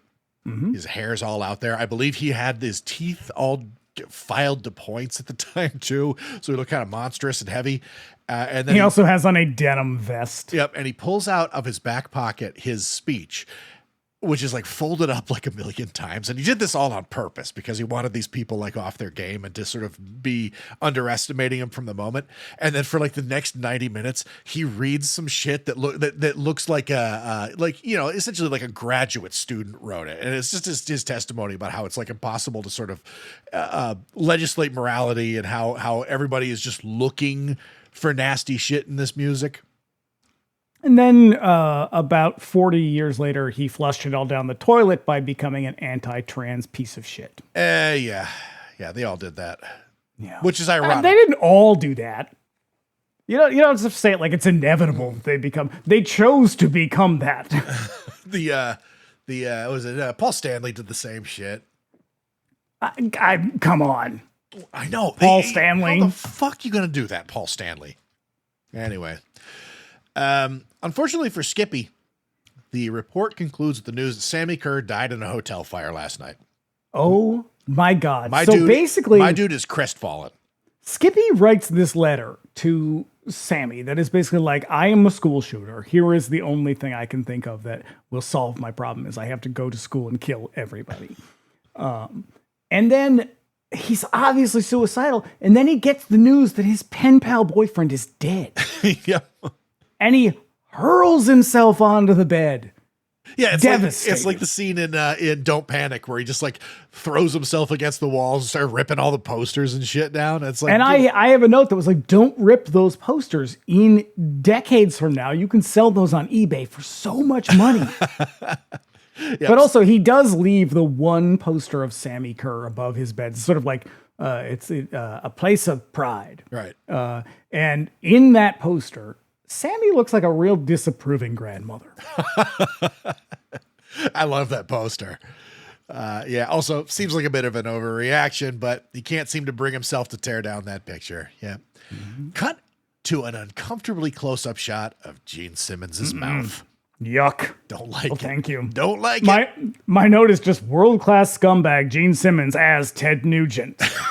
He's supposed to be like a nod to Wolfman Jack, but like as far as I know, Wolfman Jack was not some fucking sleazy metal dude. No. I mean, he was probably sleazy because he was a man in the 60s, but hey. No, he's the local rock radio DJ Nuke. He has a stupid hat on, and he consoles Skippy, trying to explain that Sammy was just this guy, you know? And now, was this was before the makeup came off, though? No. The makeup came off in the very early 80s. I thought that was 88. No. Let's see. Asylum, look it up, came out in, it's in the early, 1982, I want to say, is when the makeup came off. Well, they were disgustingly ugly, and things have not improved. No, they wore that makeup for a fucking reason. Yeah. He also, so. It's also weird to see like a kind of young, or at least a younger, sort of skinny-ish Gene Simmons. Right. Like I will wager this is probably the best Gene Simmons has ever looked in his life. He, nowadays you see pictures of him, but he looks like somebody's elderly grandmom. Yeah, he is someone's disapproving grandmother. Yeah. He is Sammy Kerr. He finally made it. He also happens to have a single pressing of the final recordings of Sammy Kerr. Sammy has charged Nuke with playing the record at midnight on Halloween. He gives the record to Skippy, who is just elated. Now, I have a memory of Nuke being like kind of evil or sinister here. I feel like he was supposed to be. But I feel like this character was supposed to be something more, but he's just a cameo. Yeah, he does, because he does not come back after this. No. I will say I love a haunted thing movie. Like I love a haunted book. Oh my God. A haunted movie, a haunted record. I love Lords of Salem for that very reason. Yeah. And that movie's dumb as shit. Yeah. Makes no but fucking sense. But you know how I feel about Robert Zombie. Yeah. So, yeah. I love here's a thing. It's going to bring demons out. I love that shit. I fucking love it. More movies need to be about that. Yeah. You hear that, Hollywood? Stop making stupid movies. You know what? Bring us in for a meeting. We got ideas. Haunted records. I'll be like, haunted records, haunted pettings. A haunted phone. They'd be like, well, we've already got 6 of those in production. They'd be like, well, that's where you went wrong. Yep. You need 2. At school, his crush Leslie hands over the photo the girls took of him in the gym, so no one else has it. Yeah, but it's like, he's sort of like, thanks for the picture of my ass, lady. What? I know. And then she invites him to come to a pool party that will probably be fine and won't result in some kind of humiliation ritual. God damn it. Come on, Skippy. You gotta know what's gonna happen. Use a little fucking sense. You are surrounded by predators. Why the fuck would you put yourself in that situation? Also, is this not the premise of Horror High? Isn't this kind of how Horror High starts? Yeah. Yeah. I mean, I guess it's probably the premise for a lot of movies. I know. Oh, so poor Skippy. He shows up to the pool party, which is at the school, and is peopled almost entirely by the worst shitheads there. Yeah, but my note says, wait, unless you're going there to murder everybody. Because again, up to this point, Skippy comes across some real hard school shooter. I'm going to say, real trench coat mafia shit going on. Yeah. Oh, yeah. 100%. He is immediately pegged by the big school bully, Tim, and a real Aunt Becky looking girl who is on hand to call Skippy a creep. Okay. My note says Kim looks like a masculine Lori Loughlin or a less masculine Sarah Huckabee Sanders. And then they try and kill him by putting a weight in his backpack and throwing him in the pool. Yeah. Now, see, I at first missed the weight part, and I was like, what's going on? Why is he really struggling right now? I know. He almost drowns trying to get the thing off when here comes Leslie to rescue him. Skippy is understandably pissed at her. Yeah. And look, she has this coming.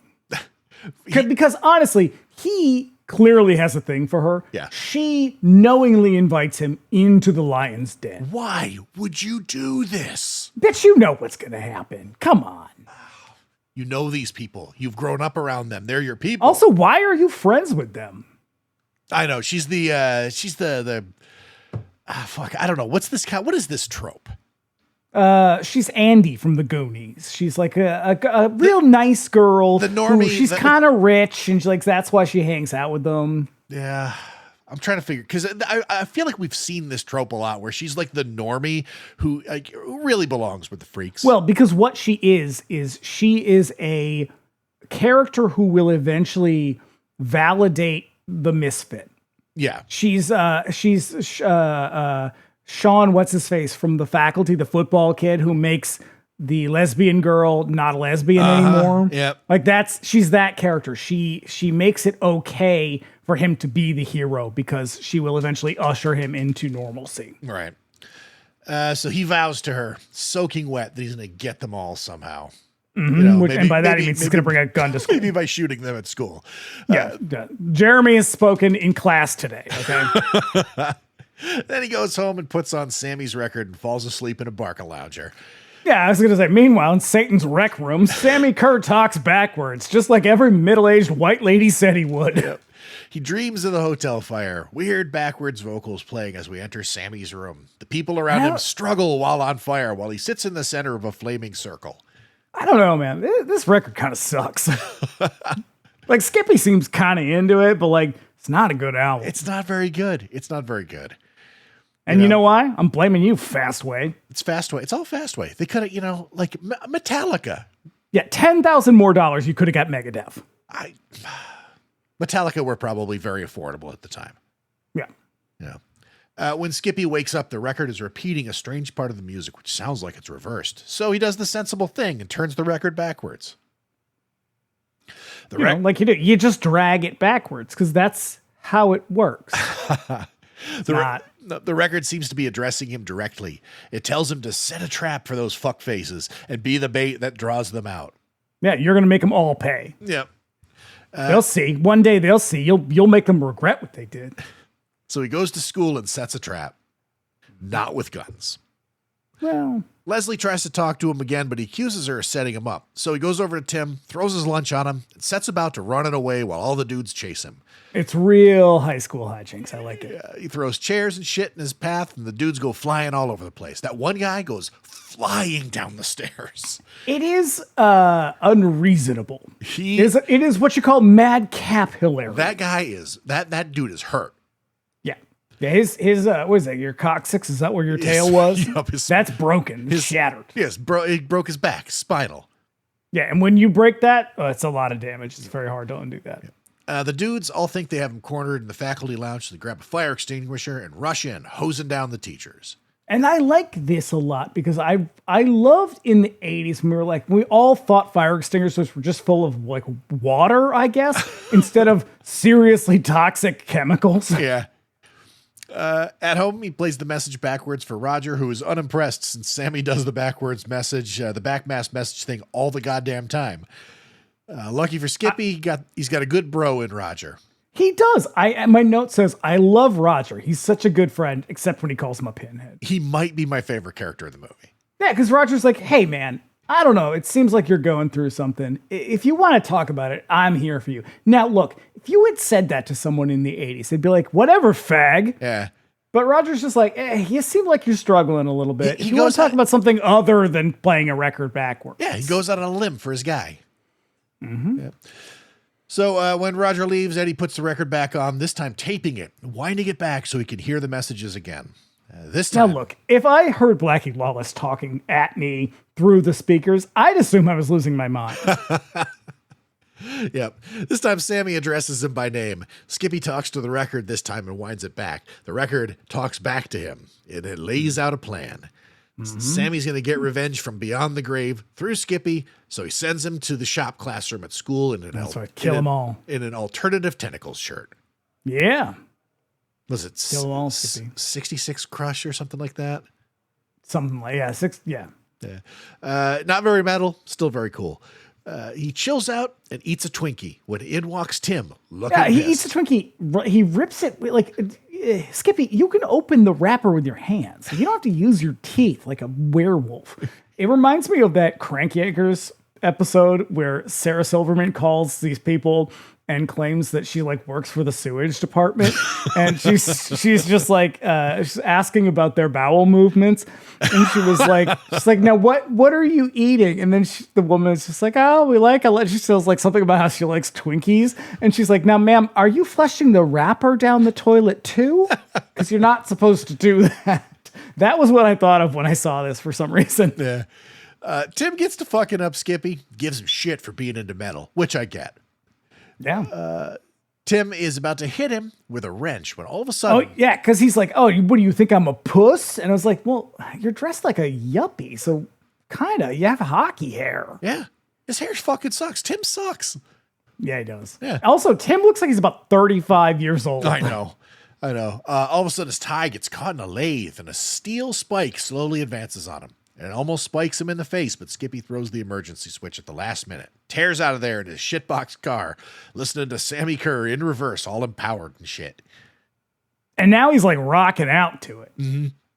Yep. And again, it's just music being played backwards. It's Fastway, backwards. Ugh. Which is maybe a better way to listen to Fastway. Yeah, fuck you, Fastway. At home, his mom goes through his room, seemingly finds his fetish gear.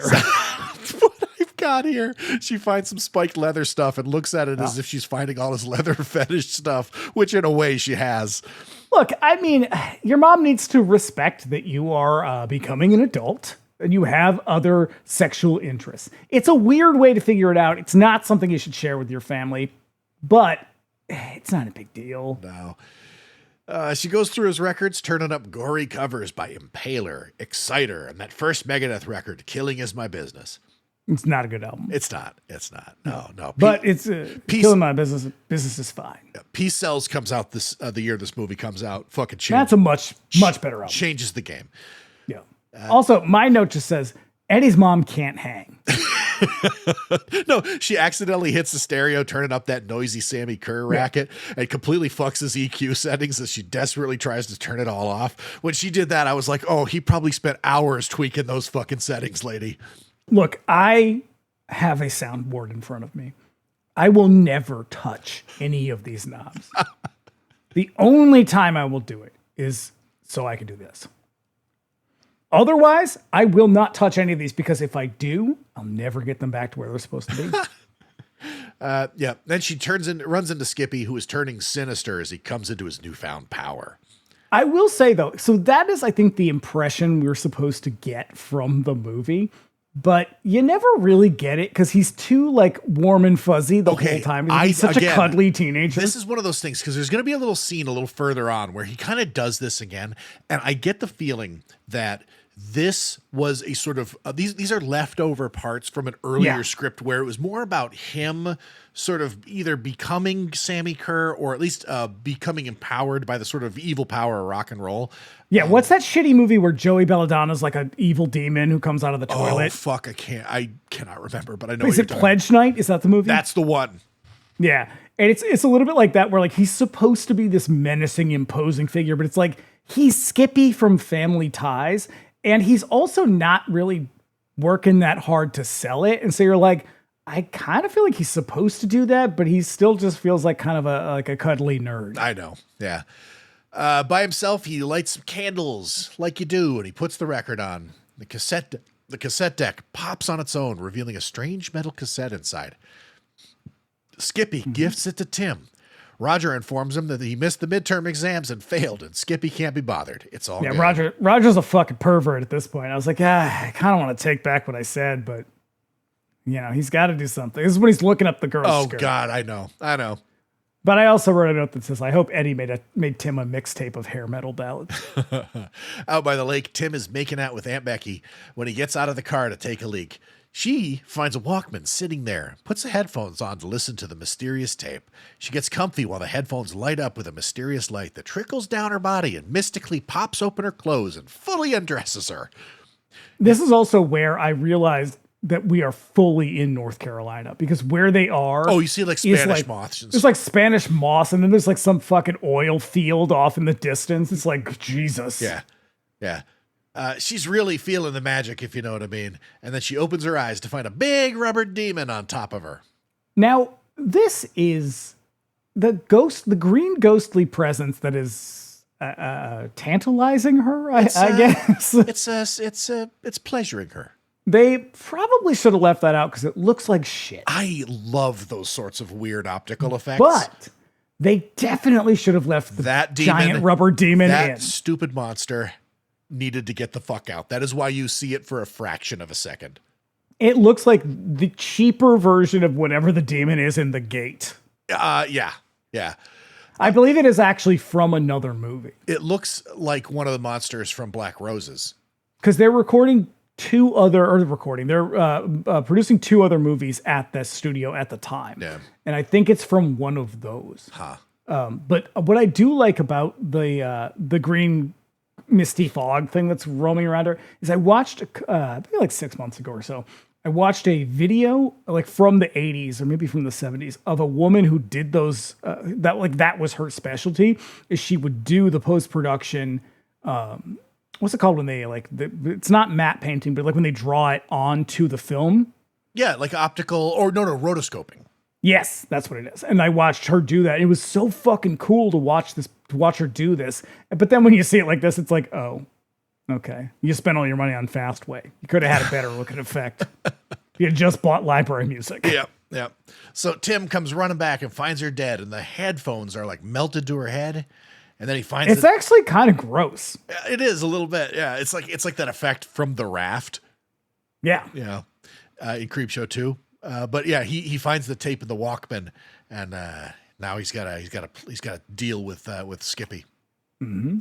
At home, Skippy's mom does jazzercise while watching TV. It's very 80s. Yep. The talk show has a righteous televangelist on to talk about the moral panic of rock and roll pornography, played by... He seems confused, and he doesn't seem to know why he's there. Played by Ozzy Osbourne. Someone brought him there that morning and gave him a vague idea of what he was supposed to do. Outside, Tim is yelling for Skippy to come out, so he does. And then he accuses him of doing something to the girl and goes at him, but he puts his hand out, and the flames from the jack-o'-lanterns on the porch surge suddenly. And now... the thing is, the flaming pumpkins are supposed to be this sort of imposing moment where you're like, oh, he has magic powers or something. But one of them has like this big cheesy clown face carved into it. Kind of undermines the scare moment, you know? Yeah. Skippy consults the record, which vows to get them all, but he's getting scared and he wants out of the deal. Leslie. Also, because Sammy is like, we need to also nail your mom. Right. Leslie, I don't know. Leslie is next because she set him up. So he tries to take the record off the player, but he is shocked away. And then the record calls his mother to come in using Skippy's voice. As shit's just getting out of hand. Yeah. He tries to unplug the whole stereo, but is knocked back by evil lightning. And the stereo then lights up all spooky like. The record blisters. The speakers get all veiny. It's kind of gross. It is a little. Sammy's face appears in the speaker fabric like Freddy through the wall in Nightmare on Elm Street, and then it all goes quiet. Mm-hmm. There's a period of silence and then an explosion. And Sammy Kerr is suddenly in Skippy's room, lightning just arcing all over his body. It's like he enters the room like they teleport in Masters of the Universe. Or like Raiden appearing very suddenly. Yes. But also, Sammy Kerr. Is it a wig? I couldn't tell. Oh, it is. It absolutely is. Yeah. One half of his face is all burned up. And the TV comes on and Ozzy's still on preaching against rock and rollers. Sammy grabs Ozzy's face through the TV and drags it away. And he tells him to be loyal to him or he could turn on him, and then he vanishes. And so you can tell that they obviously do not have a lot of money for this movie. This movie had a budget of about $4 million, I want to say. It's not bad, no. but they don't. The makeup on Sammy is not great. I think it's adequate. But you can tell that they probably were like, I don't know, because they keep him in shadow in this whole scene, and it actually works really well. Mm-hmm. The thing is Tony Fields has great presence in this movie. I think that when he's on screen, he's got a great look. The way he sort of holds himself, also the way that they always seem to sort of shoot him from below, in that kind of way that they shoot, the sort of famous address scene in Patton. Orson Welles. You're like Orson Welles now. Yeah, he does. The problem is that the guy Tony Fields he's not familiar with heavy metal, Yeah. obviously. Like, it's very obvious. And he could have spent a little more time figuring that out, because when you just shoot him straight on, yeah, he looks cool. Like, he's very tall, man. Again, he's sort of a dancer's build. Like, he looks great. But then when he starts acting and moving, you're like, oh, you're a dancer. Yeah. And you're also extremely gay. I love how he twirls and prances. Leaping and dancing. Skippy. For the Lord. Skippy gets up and trashes his stereo with a bat. In the morning, he calls Roger up begging for his help. He needs Roger to go get that tape that's in that's not Roger's car. That's in Tim's car. But also Roger does the thing with like call waiting. He's like, we just got call waiting. And my note is, call waiting. Remember that? That's awesome. Yeah, he gets like a little voiceover. We just got a beep. He tried for it himself, but he's grounded for being a gigantic freak. And then there's this weird pause at the end of the conversation, and I genuinely thought he was going to tell Roger he loved him. Or be like, no, okay, now hang up. No, you hang up. No, It's a very odd moment where he's like, how do we end a phone call? We're teenage boys. You just hang up. Yeah. So Roger goes over in broad daylight to break into Tim's car, conspicuously dressed like a thief. But he does get in, gets the tape, and rides away on his sweet pedal moped. You didn't catch the zinger moment though? Like, the whole point is he's trying to open the door with a coat hanger, and then he realizes the door's not locked. It's a fucking funny moment. It's a good moment. He definitely wrote that scene. At home with the tape in his possession, Roger puts the tape in his tape deck, but Skippy calls him before he can play it. Roger insists that he destroyed it, but he didn't. So I find this scene very strange, because Roger kind of mid-conversation is like, all right, I gotta go. But he doesn't go anywhere. It's like he just didn't want to talk to him. But and again, I think this is maybe another leftover moment, because eventually we are kind of given the impression that like Roger has been enticed by this whatever. Yeah. And like he becomes sort of the villain of the piece for a moment. But even then, they don't really lean into that very much. But we're supposed to, I think, get the impression that Roger's like turning bad, but they don't really do anything with it. So it just seems like he's just like, I don't really feel like talking to you. Bye. Yeah, I know. Because he doesn't go anywhere. He just like hangs up the phone and kind of goes about whatever he was doing before. He's excited to listen to this tape. And again, the album sucks. It's not good. No. He plays the tape, rocks out to the backwards music. Then weird shit starts happening at his house. The tape melts in his stereo and he comes face to face with undead Sammy Kerr, who looks like a beautiful older woman. The TV comes on and flashes through some channels, and I'm such a fucking dork that I immediately recognized a scene from The Fog and that flurry of channel switching. Yep. Sammy tells Roger to play his tape at midnight for him or die.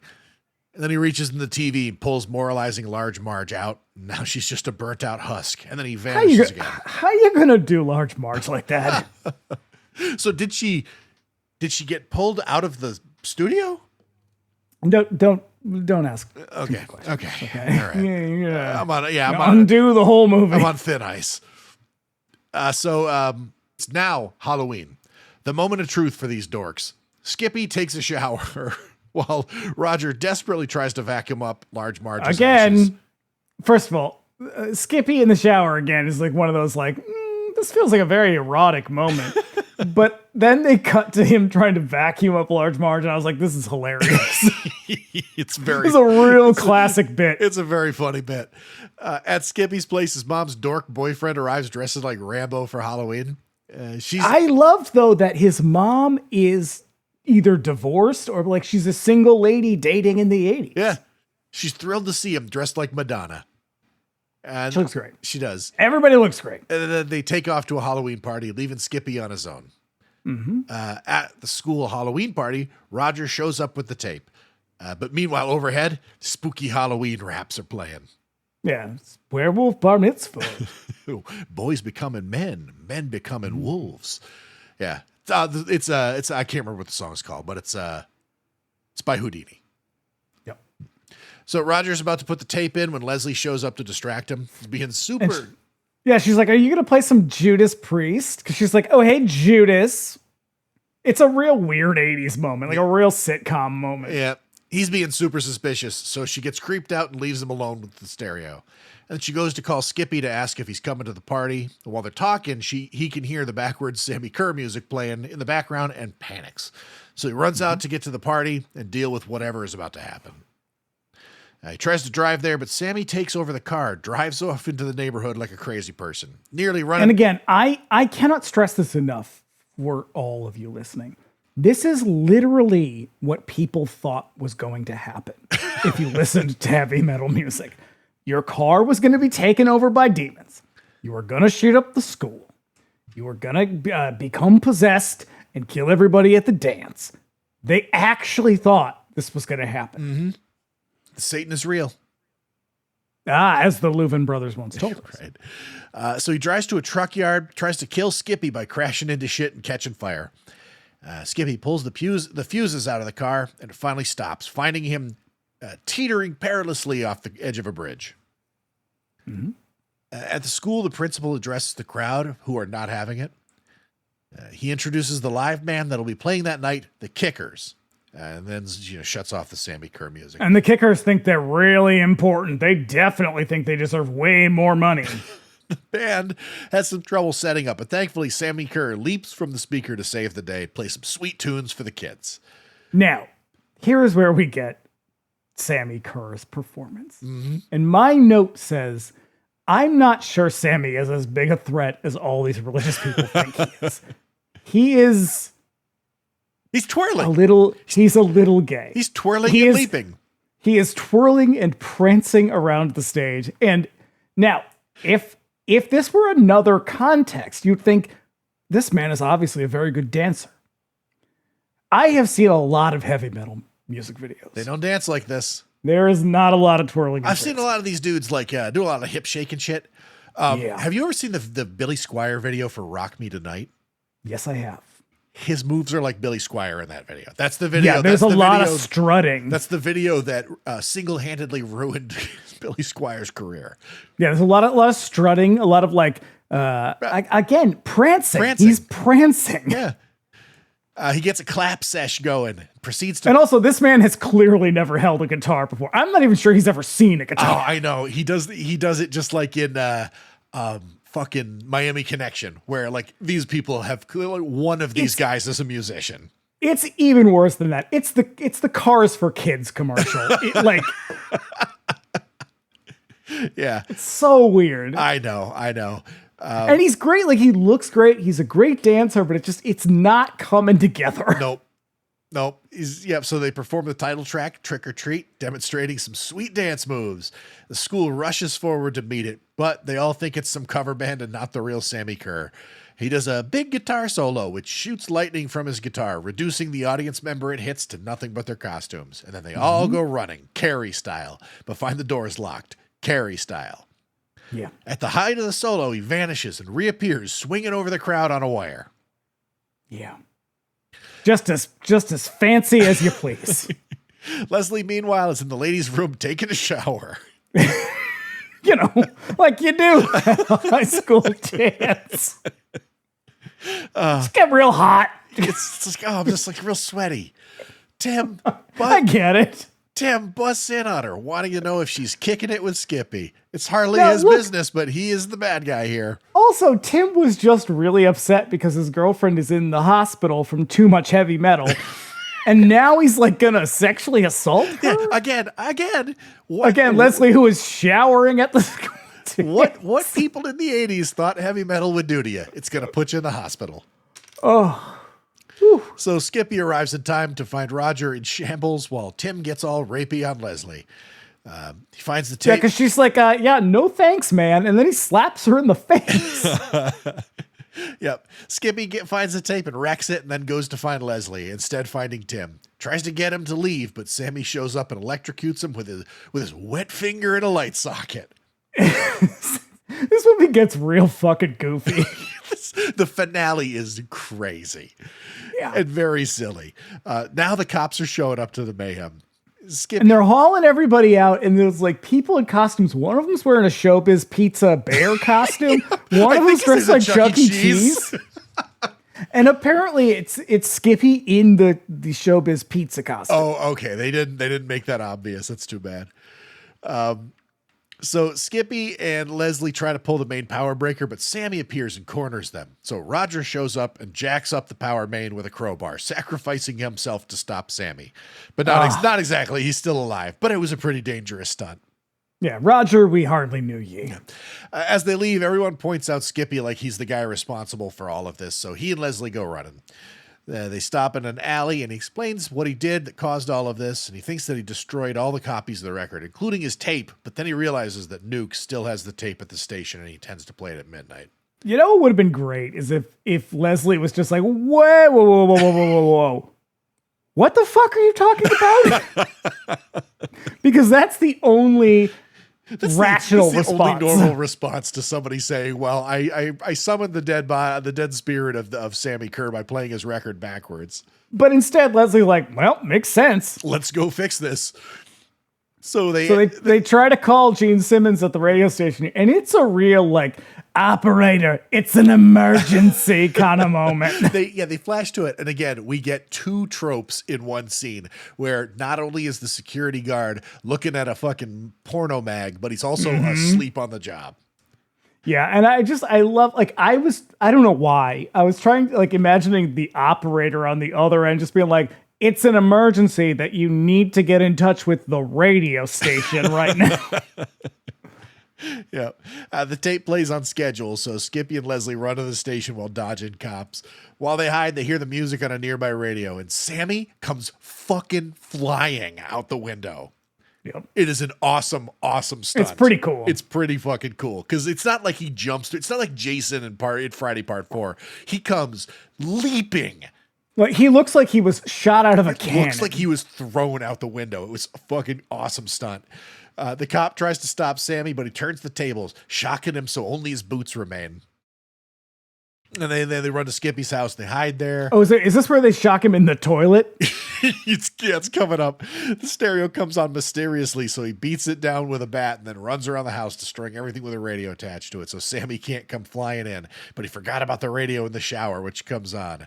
So Skippy and Leslie get caught in his room and realize the radio is still in the shower, so they sneak up on it, try and get his car keys. They get cornered by Sammy in the hall, and he casts burning hands and cooks his way through the door. Skippy trips him, and he falls into the toilet, which electrocutes him, and it's pretty funny. Yeah, it's great. Yeah. Then Leslie flushes the toilet, which drags him further into it because it's the 80s. We're just having fun now. Yeah, you know what? They were like, you know what? Scripts out the window, guys. Do what you feel. Do what feels right. Get in there. And he tries to start the car, but the radio lights up and it suddenly drives away on its own. So they opt for the dead cop's car and they throw all the radio gear out the window. And when they arrive at the station, they find the place pretty much empty, and they carefully sneak up on the place, finding the security guard's rags, indicating that Sammy has already been here.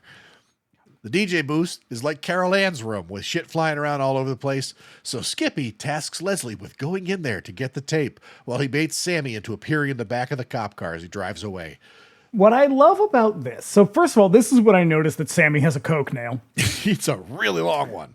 But also, what I love about this is so Leslie appears to have what I guess is a sledgehammer, and she goes in, and rather than smashing the reel-to-reel player, she's just sort of like lightly tapping it with the end of the handle of the hammer, and then she just drops the hammer and grabs the tape off the player. Yep. Sammy explodes in the back seat, but he's unable to get Skippy as he drives because of the cage. Realizing that Sammy is an electricity-type Pokemon and weak to water, he drives the car off the bridge that he nearly tipped off of and crashes into the river below, while Leslie runs into the station to get the tape. Now, in the morning, Skippy swims out of the river, returns to the station to find Leslie in the DJ booth with a tape removed. They kiss, and then he gets on the mic in the booth and puts on some Sammy Kerr for old time's sake, I guess. Roll credits. And hey, y'all, this whole story is just because Sammy really wanted to go back and play at his own high school. That's what all of this is about. Yep. Yeah, a sinister satanic ceremony to get Sammy Kerr just to play at the high school. This movie is incredible. It's definitely got a stronger second half. I feel like the front half is a little slow, but when it commits to being ridiculous, it's great. Yeah, when I looked and saw that this had 5 different writers, I was like, well, that makes a lot of sense. Because it is a fucking hodgepodge of ideas that they never really commit to any of them is pretty apparent. Because it's like, you can tell what tropes they're going. Because really, all this is a knockoff of a million other horror movies. It just has a weird angle that gives it a lot of charm. Yeah, Dino De Laurentiis very specifically wanted his own Freddy Krueger. And he kept saying this when Soissons told him, like, I just came from Nightmare on Elm Street 2. Like, we can do a Freddy Krueger thing with this. And he was like, yes, that, Freddy Krueger, give me that. And so that's kind of how we end up with this and why it feels very familiar. But it's like Freddy Krueger by way of the Material Girl video. Yeah. Like, but there's something so absurdly charming about this movie. And like I said, 90% of this is nostalgia. Yeah. Yeah. Oh, make no mistake. Like, we are just fondly remembering and not so fondly remembering some childhood memories of the 80s. But yeah, like I think the reason that I'm so attracted to it, I'm so drawn to it, is because it feels not only does it feel familiar, it also feels very authentic. Yes, well, that's what I meant up top, is that you can tell that everybody involved in this, at the very least, understood what they were doing, and I think had some sympathy and insight into what it means to be kind of an outcast and a misfit. Yeah, and maybe want to shoot a bunch of boys in the shower. Yeah, well, there's that one guy, but hey, but like it feels like, it doesn't feel like such a cheap cash grab because of that authenticity. And you're sort of like, I get it. Yeah, this movie is clearly just kind of an attempt to get some of that sweet, sweet horror money. Mm-hmm.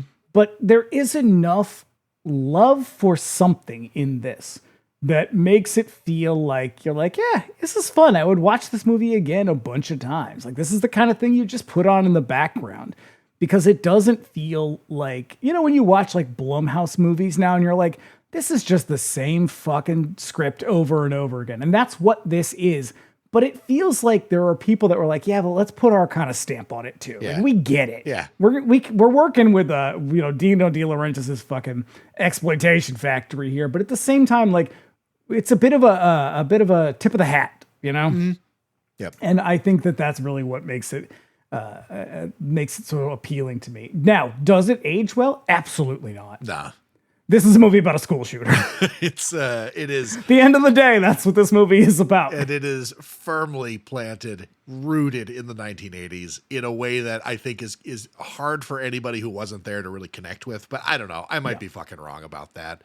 Who knows? Hey, if you like it, you like it. That's fucking great, because I think it's a fun movie. Listeners, bring me the xpod@gmail.com. Are you under the age of 40, and do you love this movie?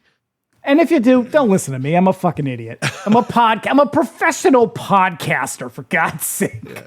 Don't listen to what I have to say. Or do. That is kind of the point of all this, isn't it? Yeah, I guess, but at least take it into consideration. There you go. With with a grain of salt. Yeah. So yeah. Trick or Treat. Ozzy Osbourne. Here, this one goes out to you. It's the end of an era, It is. So yeah. We'll be back on Monday with Night of the Comet. Be here. Yeah, I fucking love that movie.